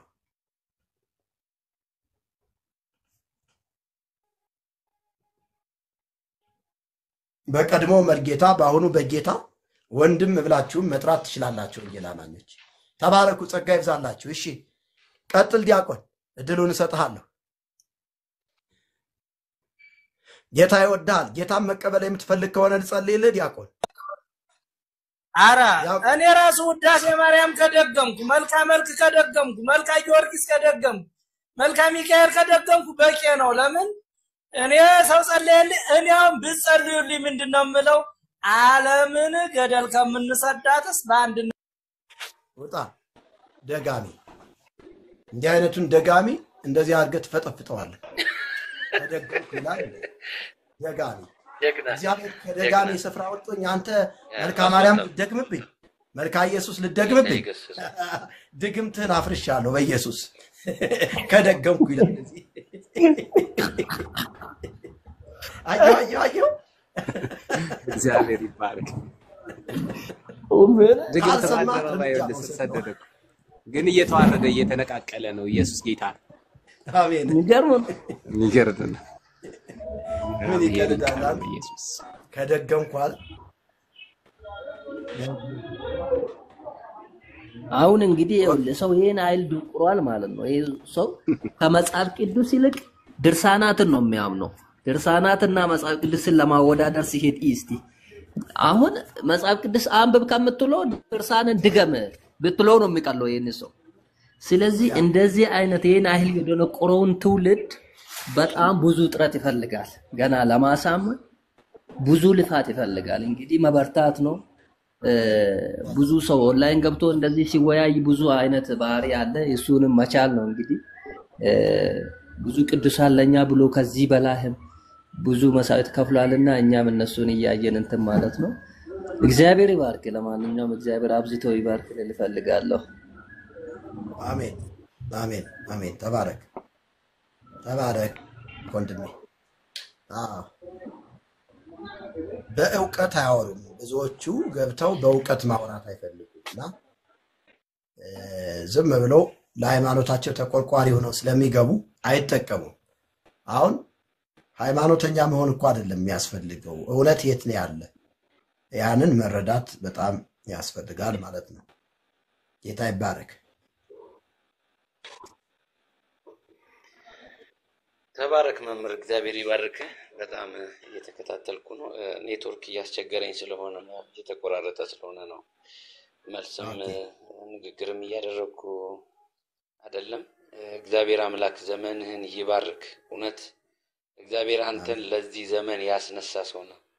እግዚአብሔር ባንተ ውስጥ ባለ ጸጋ በእውነት እየከበረ ነው። በጣም ደስተኛ ነኝ። እኔ አሁን በዚህ መስመር አንድ ሰው ዳነ እኮ በቃ እየሰደብክ ምናምን ቢሆን እኮ አጃቢዎች ብዙ ይሆናሉ። በጣም እርግጠኛ ነኝ። እያንቋሸሽክ ቢሆን አንቀድም የገባውን ሰው ያይታል። ፍቅር ሲዝንን እያደናነቀ የእግዚአብሔር ፍቅር ሲዝን ምንድነው ትላለህ? የእግዚአብሔር ፍቅር ይኸው ኬንያ ገባላቸው እኮ አሁን ቀጥሎ ያመልኩታል። ታውቃለህ? አሁን ኬንያ ገብቶ ምን እያለ ነው? ፍቅር ሲዝን እያለ አይደለም፣ ፖለቲካ እያወራ ነው። ምርጫና እናደርጋለን፣ እንደዚህ እናደርጋለን፣ እንደዚህ እንወጣለን። በጫካ አምልጦ የገባን ፍጡር ቀጥሎ ማምለክ ይጀምራሉ። ይሄ ትውልድ እኮ እግዚአብሔር አምላክ ልቦና ካልሰጠው ወዴት እየሄደ እንደሆነ እኮ ግራ የገባው ነው። አስባ እንደግማለን ያደግማለሁ ይላል እንዴ? ስንት ዓመት ተደገመ፣ ስንት ዓመት ተነገረ፣ ስንት ዓመት ተባለ አየነው፣ ሰማነው። ምንድነው? ጠብ ያለ ነገር የለም እንዴ? ፈጣሪን ከፍጡር እያመሳሰለ አንተ ራስህ ታማልዳለህ ሲል አያፍርም? ይሄ እኮ ማፈር ያለበት ነው። ለንግግሩ ራሱ እኮ ንስሐ ያስገባዋል። መግባት አለበት፣ ንስሐ መግባት መቻል አለበት ለንግግሩ። በጌታ በኢየሱስ ስም ይሄን ወጋውት። ለምን ብትል ማለት ነው እንዴት ፍጡርና ፈጣሪን እንዴት እናነጻጽራለን? በምንም አይነት መንገድ አይገናኝም። ማርያምን ከኢየሱስ አረ በታሪክ መላእክትን ሳይቀር ከኢየሱስ በታሪክ ሊገናኙ የማይችሉ በጣም የተራራቁ አካላት ናቸው። ኢየሱስ የዘላለም እኮ ነው። ክብር ለአምላካችን ለእግዚአብሔር ይሁን። ሁሉ እያዩት ተገደለ፣ ተሰቀለ፣ እንደ ሰው ተዋረደ፣ ወሰዱት፣ ቀበሩት። ከመቃብር ብቸኛ የተነሳው ኢየሱስ እንደሆነ ዓለም ይመሰክራል። ብቸኛ የተነሳው ማንም የተነሳ የለም። አሁን ሲቀባጥሩ ማርያም ተነስታለች፣ አርጋለች፣ እንደዚህ ነው እንደዛ ነው፣ መላእክት እንደዚህ ናቸው፣ ብዙ የምንዘረዝረው ነገር አለ። ግን ይቅር፣ ኢየሱስ ለዘላለም ጌታ ነው። በእውነት በዚህ መንገድ እግዚአብሔር አምላክ በዚህ መስመር እየከበረ ነው። ቀጥልበት።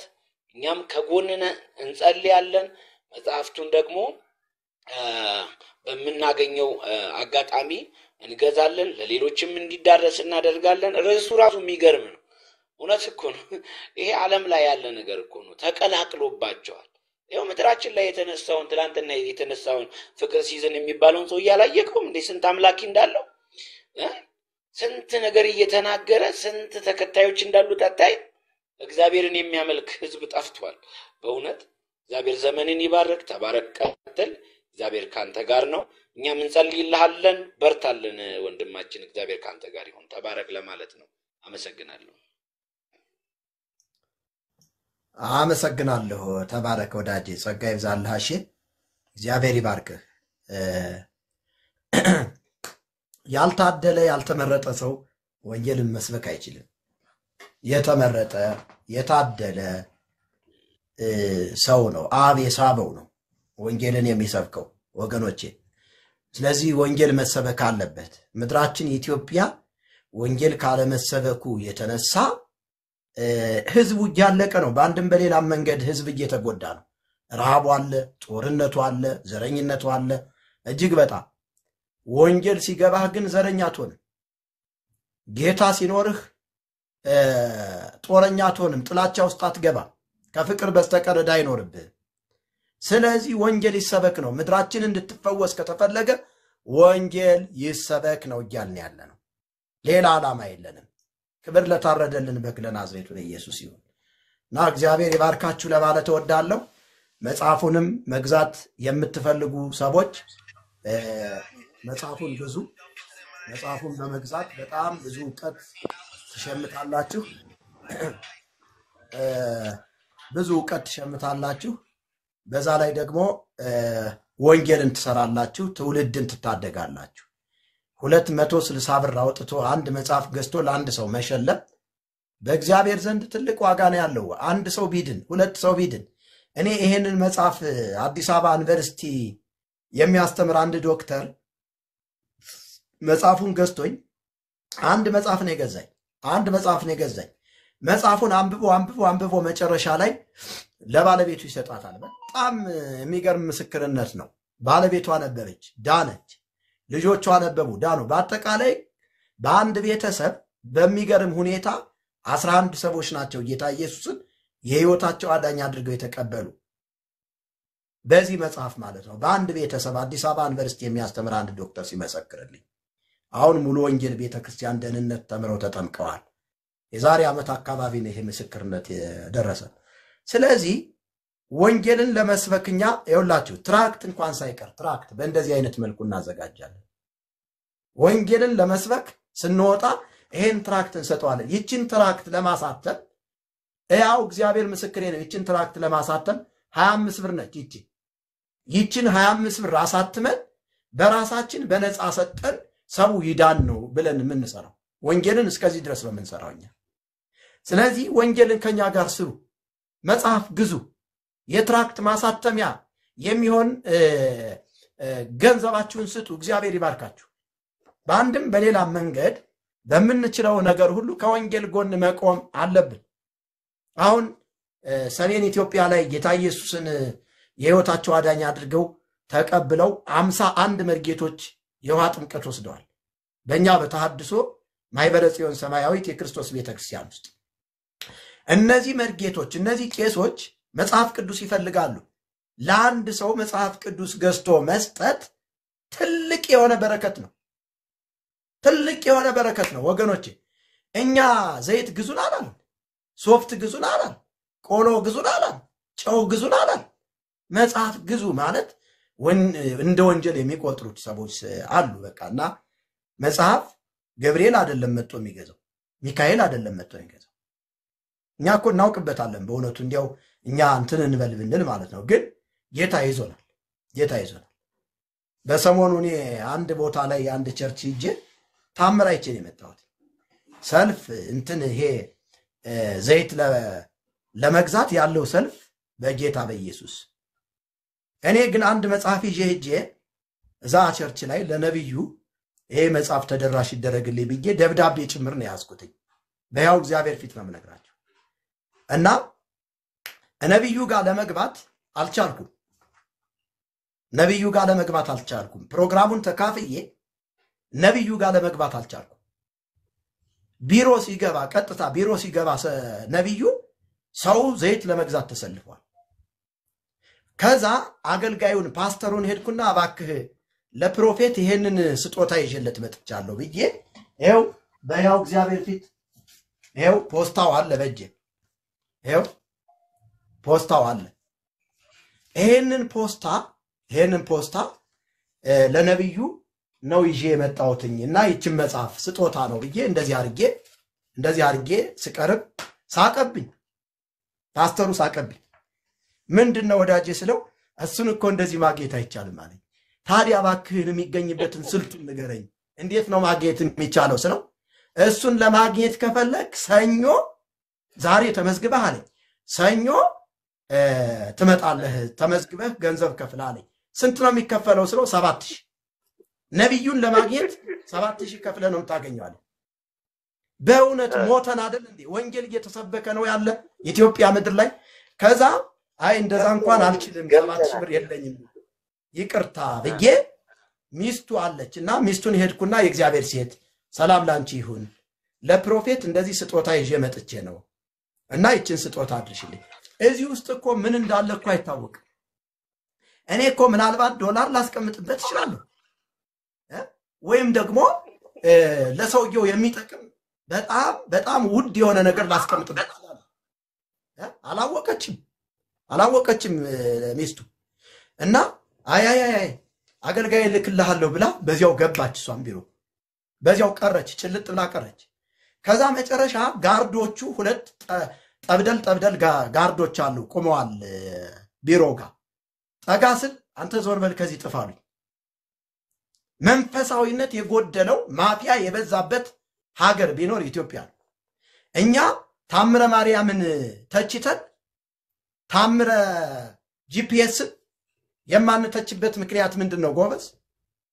አሁን ይሄ ሲነካና ይሄ ሲወራ የሚያቅለሸልሻቸው ሰዎች ይኖራሉ። እኔ አሁን ሪሰርች እየሰራው ነው፣ በቅርቡ ጠብቁኝ። ከገድላቱ ከድርሳናቱ የበለጠ በእንደዚህ አይነት ማፊያዎች እመጣባቸዋል። ጠብቁኝ፣ እመጣባቸዋል። ዘይት የሚቸበችቡ ነጋዴዎች፣ የህዝቡን የእናቶችን መቀነት የሚበዘብዙ ነጋዴዎች ላይ እመጣለሁ። ጠብቁኝ። አሁን ሪሰርች ላይ ነኝ ያለውኝ። አንድ 300 ቸርቾችን ሰርቼ ጨርሻለሁ። አንድ 300 ቸርቾችን ሰርቼ ጨርሻለሁ። ሪሰርች ሰርቼ በተጨባጭ ስህተታቸውን ልምምዳቸውን ይዤ በደንብ አድርጌ እየሰራሁ ነው ያለ። አሁን በአዲስ መልኩ ከሰትባቸዋለሁ ማለት ነው። እና እኛ ግን ይሄን መጽሐፍ ቅዱሳን እንዲገዙን ስንጠይቅ አንድ መጽሐፍ አይገዙንም። አንድ መጽሐፍ አይገዙንም። እግዚአብሔር ያሳያችሁ። በእውነት እንዲያው ድናችኋል። እናንተ እውነት ወንድሞቼ ናችሁ። እናንተ እውነት እህቶቼ ናችሁ ለኔ። እውነት ዳግም ተወልደናል። ዳግም ከተወለድን ያንድ በአንድ ሐሳብ በአንድ መንፈስ ተጠምቀን ከሆነ ያንድ አባት ልጆች ከሆንን ግዴታችሁ እኮ ነው መጽሐፍ መግዛት። ገዝተህ እኮ ላላመኑ ሰዎች አንብበህ መስጠት እኮ ያንተ ግዴታ ነው። እንዲያውም ይሄን መጽሐፍ ጽፌ አሳትሜ በማበርከቴ ለቤተ ክርስቲያን ታንኪው ነው ልባል የሚገባኝ ነበር። እና እውነቴን ነው የምነግራችሁ። በጣም ሳላስበው ወደ ሌላ ገብቻለሁኝ። እንግዲህ ምንም ማድረግ አልችልም።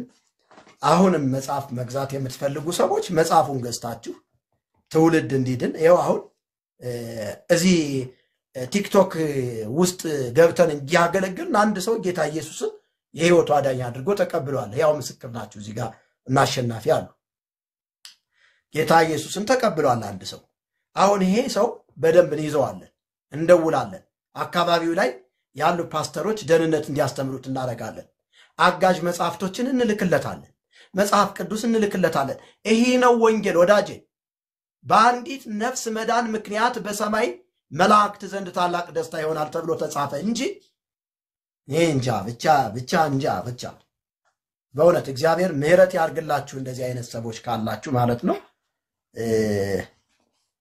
ስለ ሁሉም ነገር አምላኬን እግዚአብሔርን በኢየሱስ ስም አመሰግናለሁ።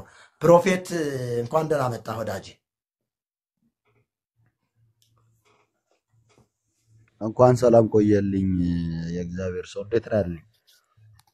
ሰላም ይብዛ ወንድሜ። ስላየሁ በጣም ደስ ብሎኛል። እግዚአብሔር ይባርክህ። አሜን። ስላገኘሁ እጅግ በጣም ደስ ብሎኛል። ባንተ ውስጥ ያለውን የእግዚአብሔር ጸጋ እጅግ አከብራለሁ፣ እጅግ ወድሃለሁ። በጣም ተባረክ። ላበረታታ እፈልጋለሁ። ከጎንህ ነን። እግዚአብሔር ይባርክ። አሜን። ተባረክ። በጣም አንተ በጣም የተወደድክ ሰው ነህ። ፕሮፌት በጣም አውቀዋለሁ። የእግዚአብሔር ሰው ነው። ወንጌልን ከገጠር እስከ ከተማ ነው የሚሰራ። ከገጠር እስከ ከተማ እና አንድ ቦታ ላይ ገጠር አገር ይመስለኛል ከ400 ምናምን ኪሎ ሜትር በላይ ወንጌል ስርጭት ላይ ነው የተገናኘ ነው። ከፕሮፌት ጆን ጋር ወንጌል ስርጭት ላይ ነው የተገናኘ ነው። እንደዚህ አይነት ታዳጊ የሆኑ አገልጋዮች ወንጌልን ከከተማ ብቻ ሳይሆን እስከ ገጠርም ወርደው ይሰራል። እነዚህን ልናበረታታቸው ነው የሚገባል።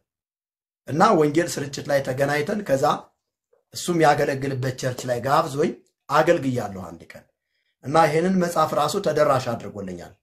እግዚአብሔር ይባርክ ለማለት ነው የምወደው። እንዲህ አይነት ትሁታን የሆኑ አገልጋዮች ደግሞ አሉ፣ ነቢያቶች አሉ። እኔ ነብይነትን እቀበላለሁ። እኔም ነብይ ነኝ፣ ነብይነትን እቀበላለሁ። ነገር ግን በነብይነት ስም የሚያጭበረብሩትን ነጋዴዎች ደግሞ አልፋታቸውም። ይሄን እንድታውቁ ወዳለሁ። ታች መጽሐፉ የት ነው የሚገኝ የሚል ሰው ይታየኛል። ቢታንያ አንቺ የት እንዳለሽ ብትነግሪኝ ወይም ደግሞ በውስጥ መስመር ብጽፍልሽ እንዴት ይመስልሻል እህቴ ቢታንያ? በውስጥ መስመር ስልክ ብጽፍልሽ አድሬስ ባደርግልሽ በጣም ደስ ይለኛል። ስልክ ጽፌልሻለሁ። ይኸው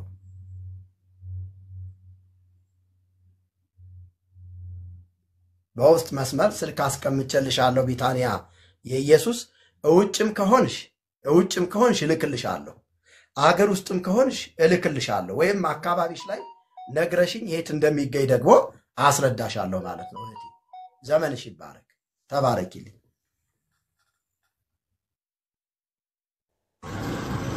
ሰላም ወንድማችን ሚስጥሩ ሰላም ይብዛ። አንድ ሰው ቅድም እዚህ ሲኤምሲ አካባቢ መጽሐፍ እገዛለሁ ያለ ሰው አንድ መጽሐፍ ገዝቶኛል። አሁኑኑ 260 ብር ልኮልኛል እና ስለዚህ ወንድም እግዚአብሔርን አመሰግናለሁ። ሰፈሬም ሲኤምሲ ስለሆነ መጽሐፉን አደርስለታለሁ። ታች እየሰማይ ከሆነ ወንድማችን 260 ብር አሁን ደርሶኛል። ተባረኩ። ሌሎቻችሁም መጽሐፉን በመግዛት ኖርማሊ መጽሐፉ እጃችሁ ላይ ባይደርስ እንኳን ብሩ መጽሐፉን ገዝታችሁ በእምነት አድርሱልን፣ ወንጌል ለሚሰሩ ሰዎች አድርሱልን ብትሉ ወንጌል ለሚሰሩ ሰዎች እናደርስላቸዋለን፣ ላልዳኑ ሰዎች እንሰጥላቸዋለን። ተባረኩ። ቀጥል ወዳጄ። እንዴት ነህልን ወንድማችን ሚስጥሩ? ሰላም ነው? ሰላም ይብዛ ወዳጄ። አሜን አሜን። ያው እንግዲህ እግዚአብሔር ይባርክ። አጋጣሚ ትላንትና ያው እኔ አማራ ክልል ነው ያለሁትና ትላንትና እያነሳን እናወራ ነበርና አንድ የቸርች ፓስተር ጋር ማለት ነው እና ምንድነው የኛ ራሱ ለምን አንሸጥለትም? ለምን አሁን ይሄ በመርዝ የተለወሰ ማር የሚለው መጽሐፍ ይሄ የገድላት የድርሳናት ይሄ በቃል አይደል ይሄ ሚስጥራዊ ሆኖ ትውልዱን እየበላ ያለውን ሚስጥር የሚያወጣ አይነት ነገር እንደሆነ አይነት ነገር እያወራን ነበር። ያው በባለፈውም ስናወራ እንደነበረ ማለት ነውና ይሄ መጽሐፍ ደግሞ ወደ አማራ ክልል በጣም ያስፈልጋል ብዬ አስባለሁ። እና እኔ እንደ ወኪል ሆኜ ራሱ እኔ ከኔ ቸርች እሸጥለታለሁ የሚልም ሐሳብ እየነገረኝ ነበርና እንደውሱን ነገር ምናልባት አሁን እኮ ስለ መጽሐፉ ሐሳብ ስላነሳ እንጂ ደውዬ ልነግርህ ነበር። እንደዚህም ከተቻለ ወኪል ሆኖ በባለፈው 2 መጽሐፍ የገዛኸኝ ነህ ለካ አንተ ዮኒና 2 መጽሐፍ። አዎ ተባረክ። በጣም በእውነቱ እግዚአብሔር ይባርክህ። መጽሐፉ ትናንት ሰጥቼልሃለሁ። ትናንት ተደዋውለዋል። እዛው ሊቀበልልኝ ነው አንድ ጓደኛ አዲስ አበባ አለ፣ እሱ ይዞ ሊመጣ ነው። ተደዋውለናል ከዮናስ ጋር ራሱ ዮናስ ብለህ ሰጠኝ ስልክ ጋር ተደዋውለናል። ከልጁም ጋር ተደዋውለዋል። በቃ ስለዚህ እንደዚህ እናድርግ። አሁን 2 መጽሐፍ ነው አንተ እንትን ያልከው። የሚመጣው ሰው አንድ 50 መጽሐፍ ይዞ መምጣት ከቻለ እንሰጠዋለን፣ በእምነት ማለት ነው። 25ም ቢሆን እንሰጠዋለን። ምንም ችግር የለም። ምናልባት በፕሌን ስለሚመጣ ቼክ ላድርግና እስከ ስንት ኪሎ ምናልባት እሱ ዕቃ ከያዘ እስከ ስንት ኪሎ ቼክ ላድርግና በቃ እሱን እናደርጋለን። ካልሆነ ግን ከሱ ከፓስተሩም ጋር አገናኝና ስልክ ምንድነው ያው እግዚአብሔር በአማራ ክልል እግዚአብሔር ስራ እየሰራ ነው። መርጌታ ባህር ዳር ደግሞ በጣም ብዙ ሰዎች ጠይቀውኛል። የሚገርምህ ባህር ዳር ላይ በጣም በርካታ ሰዎች ጠይቀውኛል። በዛውም ለነሱም ስለምታደርስላቸው አንድ 25 መጽሐፍ ይዞ እንዲመጣ ነገረው። ችግር የለም። በቃ እስኪ ቼክ አደርገዋለሁ። ካልሆነም ሌላም ሰው ስለሚኖር ምንም ችግር የለም። ስልክ አገናኝህና ወንድማችን ሚስጥሩ ምን እናደርጋለን ወኪል ሆኖ ያከፋፍላል። እዚህ አሁን ብዙ ያው በኦርቶዶክስ ቤተክርስቲያን ውስጥ ሆኖ የሚያገለግሉ ሰዎችም ጋር ስለሚገናኝ ያው እግዚአብሔር እየረዳን ነው። በአጠቃላይ አሁን ወንጌል እየበረታ ነው እንዳልኩ እና ለዛ ነገርም ስለሚጠቅም እና ትላንትና እያወራን አጋጣሚ እንደዛ እያለኝ ነበር። እኔ ወኪል ሆኜ ለምን እዚህ አላከፋፍልለትም? ለምን ያውቃል፣ ቲክቶክ ላይ ያውቃል።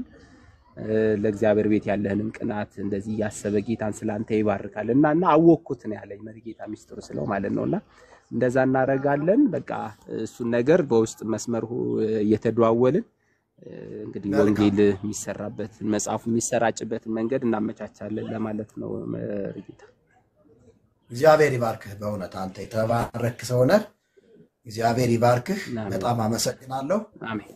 እንደሱ እናደርጋለን፣ እንደዋወላለን። ጌታ ክብሩን ይውሰድ ስላንተ። እታች ላይ አንድ ሰው ፒፒ የሚል አያለሁኝ።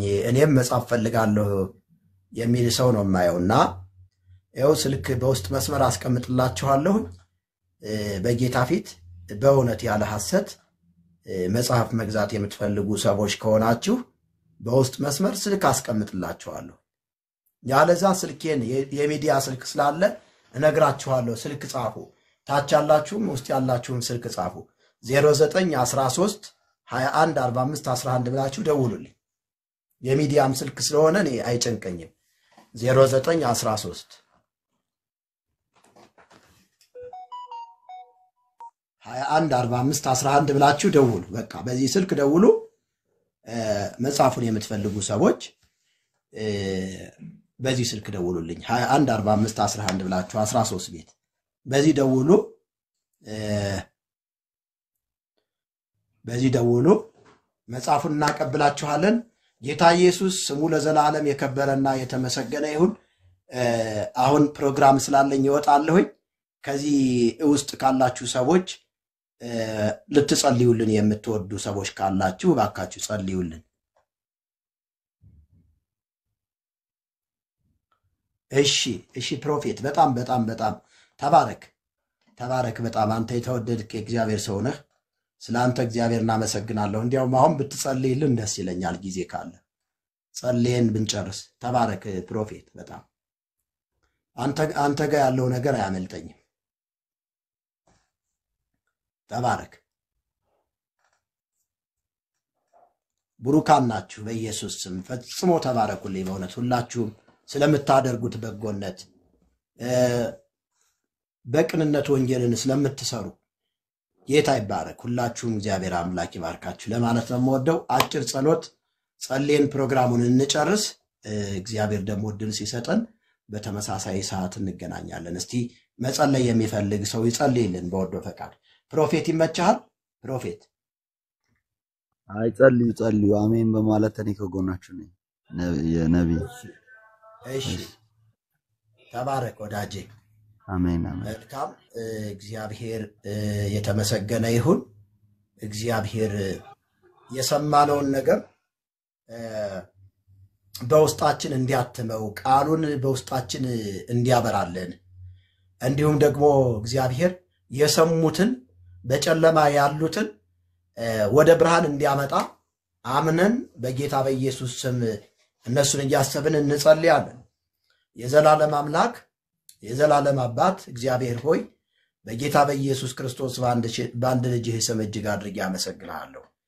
በእውነት ቸርነትህና ምሕረትህ የማያልቅ ማለዳ ማለዳ ውዳሴ ሐዲስ የሆንክ ኤልሻዳይ በአርያም በነጭ ዙፋን ተቀምጠህ የውቅያኖስን ጥልቀት የምትመረምር እነሆ ሰባቱ የወርቅ መቅረዞች በፊትህ የሚቀጣጠሉልህ ገናናው አምላካችን እግዚአብሔር ከፀሐይ መውጫ እስከ መጥለቂያዋ ድረስ ስምህ ለዘላለም የተባረከና የተመሰገነ ይሁን። ጌታ እግዚአብሔር ሆይ በአንተ ጉልበት ብርታት በልጅህ በኢየሱስ ክርስቶስ ባደረግከው ማዳን እኛን ከነበርንበት ከደጋሚ ስፍራ ያወጣህን ለክብሪያችን እነሆ በዘላለም መዝገብ ላይ ደግሞ ስማችን ተጻፍክልን። አምላካችንና አባታችን እግዚአብሔር ሆይ በጌታ በኢየሱስ ስም እናመሰግናለን። አባባ ይህንን ፕሮግራም ሰምተው እግዚአብሔር ሆይ ልባቸው የተነኩ ሰዎች ልባቸውን የሰጡ ሰዎች ደግሞ ከድቅድቅ ጨለማ ወደሚደነቅ ብርሃን እግዚአብሔር ሆይ እንዲገቡ ዛሬ እግዚአብሔር ሆይ በር ስለምትከፍትላቸው እናንተ ሸክም የከበደባችሁ ሁሉ ወደ እኔ ነው እኔም አሳርፋችኋለሁ ተብሎ እንደተጻፈ እግዚአብሔር ሆይ እነሆ ማረፍ እንዲሆንላቸው እነሆ መውጣት እንዲሆንላቸው እግዚአብሔር ሆይ የአመጽን መሰዊያ የሚሰብሩ የአመጽን ቢዝነስ የሚዘጉ የአመጽን ምሽግ የሚያፈርሱ ሆነው እግዚአብሔር ሆይ ወደ አንተ እንዲጨመሩ እኔ በኢየሱስ ስም እጸልያለሁ። የዘላለም አምላክ እግዚአብሔር እነሆ እስራኤላውያንን ባህር ከፍለህ ጠላት ገድለህ እንዳሻገርካቸው ዛሬ እግዚአብሔር የዘላለም አባት ጌታ ሆይ መሻገር ከማይችሉበት ነገር የሚያሻግረው ክንድህ እነሆ በኢየሱስ ስም ለነሱ እንዲዘረጋ ጸለይክ። እግዚአብሔር የዘላለም አባት ጌታ ሆይ እነሆ አንተ አንገትህን ደፍተህ እኛ ቀና ብለን እንድንሄድ ያደረከን የፍቅር አባት አንተ ነህና እጅግ አድርጌ አመሰግናለሁ። እነሆ እግዚአብሔር የዘላለም አባት ጌታ ሆይ በበደላችሁ በኃጢአታችሁ ሙታን ነበራችሁ ተብሎ እንደተጻፈ እግዚአብሔር ሆይ እነሆ ከዛ ከሞት መንደር የሚወጡበትን ከሞት መንደር የሚያመልጡበትን እነሆ እግዚአብሔር አንተን ጸጋ እግዚአብሔር ሆይ አብዝተህ እንድትጨምር ዛሬ በኢየሱስ ስም ስልጣን ጸልያለሁ። አሜን። አባ ክብር ሁሉ ተጠቅልሎ ለአንተ አሜን። ጊዜውን ሰዓቱን ሁኔታውን ለአንተ አሳልፌ የሰጠሁህ በምትወደው ልጅህ በጌታችን በመድኃኒታችን በኢየሱስ ክርስቶስ አሜን። እግዚአብሔር ይባርካችሁ። አሜን። እግዚአብሔር ይባርካችሁ። ተባረኩ። ተባረካ። ቆንጆን እንግዳ ለሁለት ልንሰብራት ነው። ሌላም ታመጭ እንትኑን ስለረሳው ወንድማችን ድምፁ እንትን ስላለ ነው። ታች ላይ ቁጥር የጠየቃችሁ ሰዎች 0913 21 21 45 11 በሉት 21 45 11 ብላችሁ ደውሉልኝ። ታች ላይ የጻፉ ሰዎች ስላሉ ስላየሁ ነው። 13 ብላችሁ 21 45 11 እግዚአብሔር ዘመናችሁን ይባርክ። አትያዙ፣ በነገር ሁሉ ተከናወኑ፣ በክብሩ ቁሙ፣ በደሙ ተሸፈኑ። ጸጋና ሰላም ይብዛላችሁ። ከፍቅር በስተቀር ዕዳ የሌለብኝ በቀድሞ መርጌታ በአሁኑ በጌታ ወንድማችሁ ምስጢሩ መዝገቡ እባላለሁ። ሻሎም። ተባረክ።